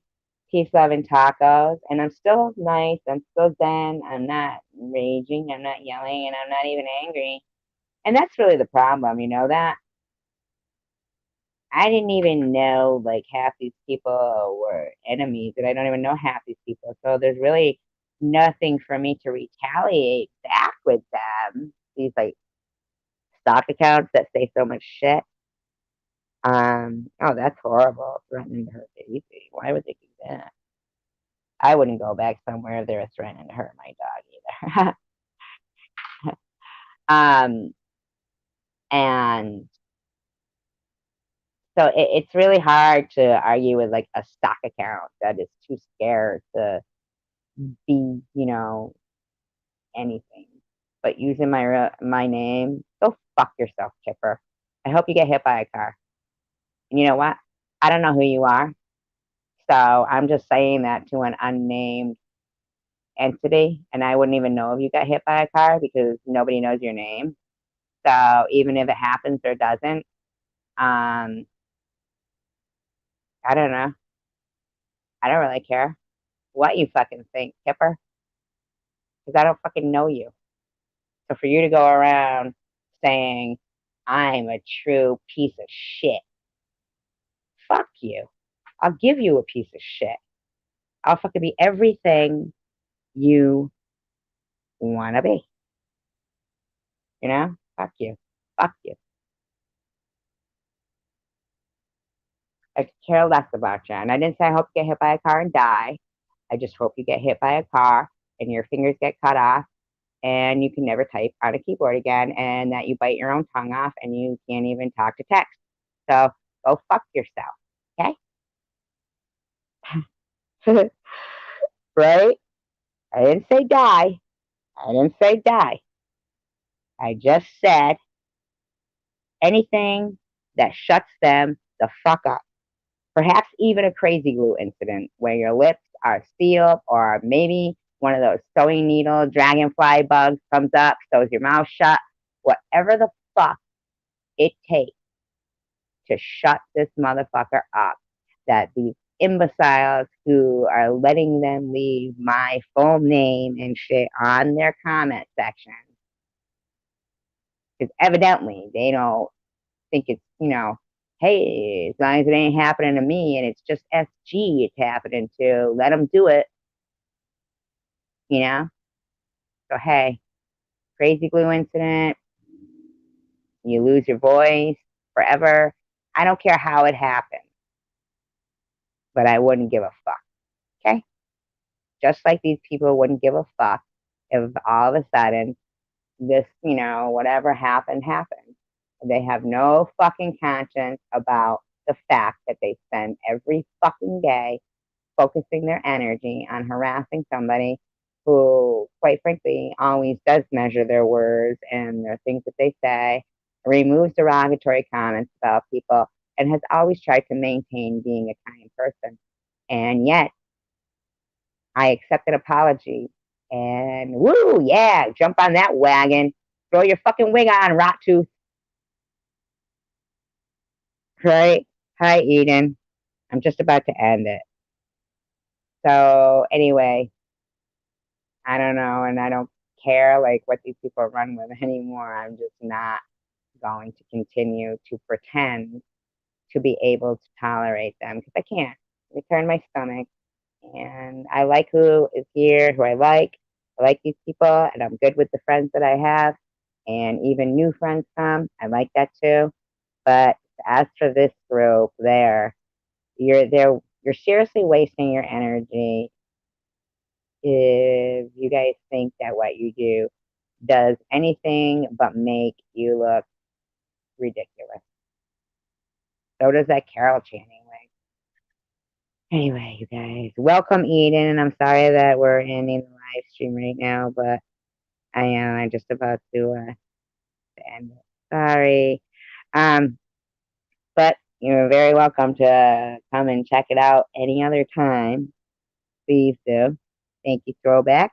And thank you, Christina from Flint. Thank you, Catherine. Thank you, everybody who hung out with us, Ministry, Dominic, everyone that was here tonight, even Kaylee, Zach. Thank you for your little comment. I hope it's still there. I hope nobody removed it. And just thank you, everybody, for being here. And, I'm sorry if I saw Catherine like, oh no. But I didn't say anything that isn't warranted. You know, These people have been disgustingly ruthless.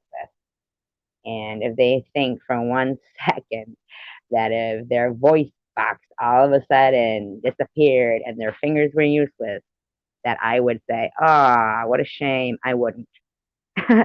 I wouldn't, because they say mean, nasty things to people who just, it's unnecessary behavior. They need to grow up. But anyway, thank you. Have a wonderful day, and peace, love, and tacos.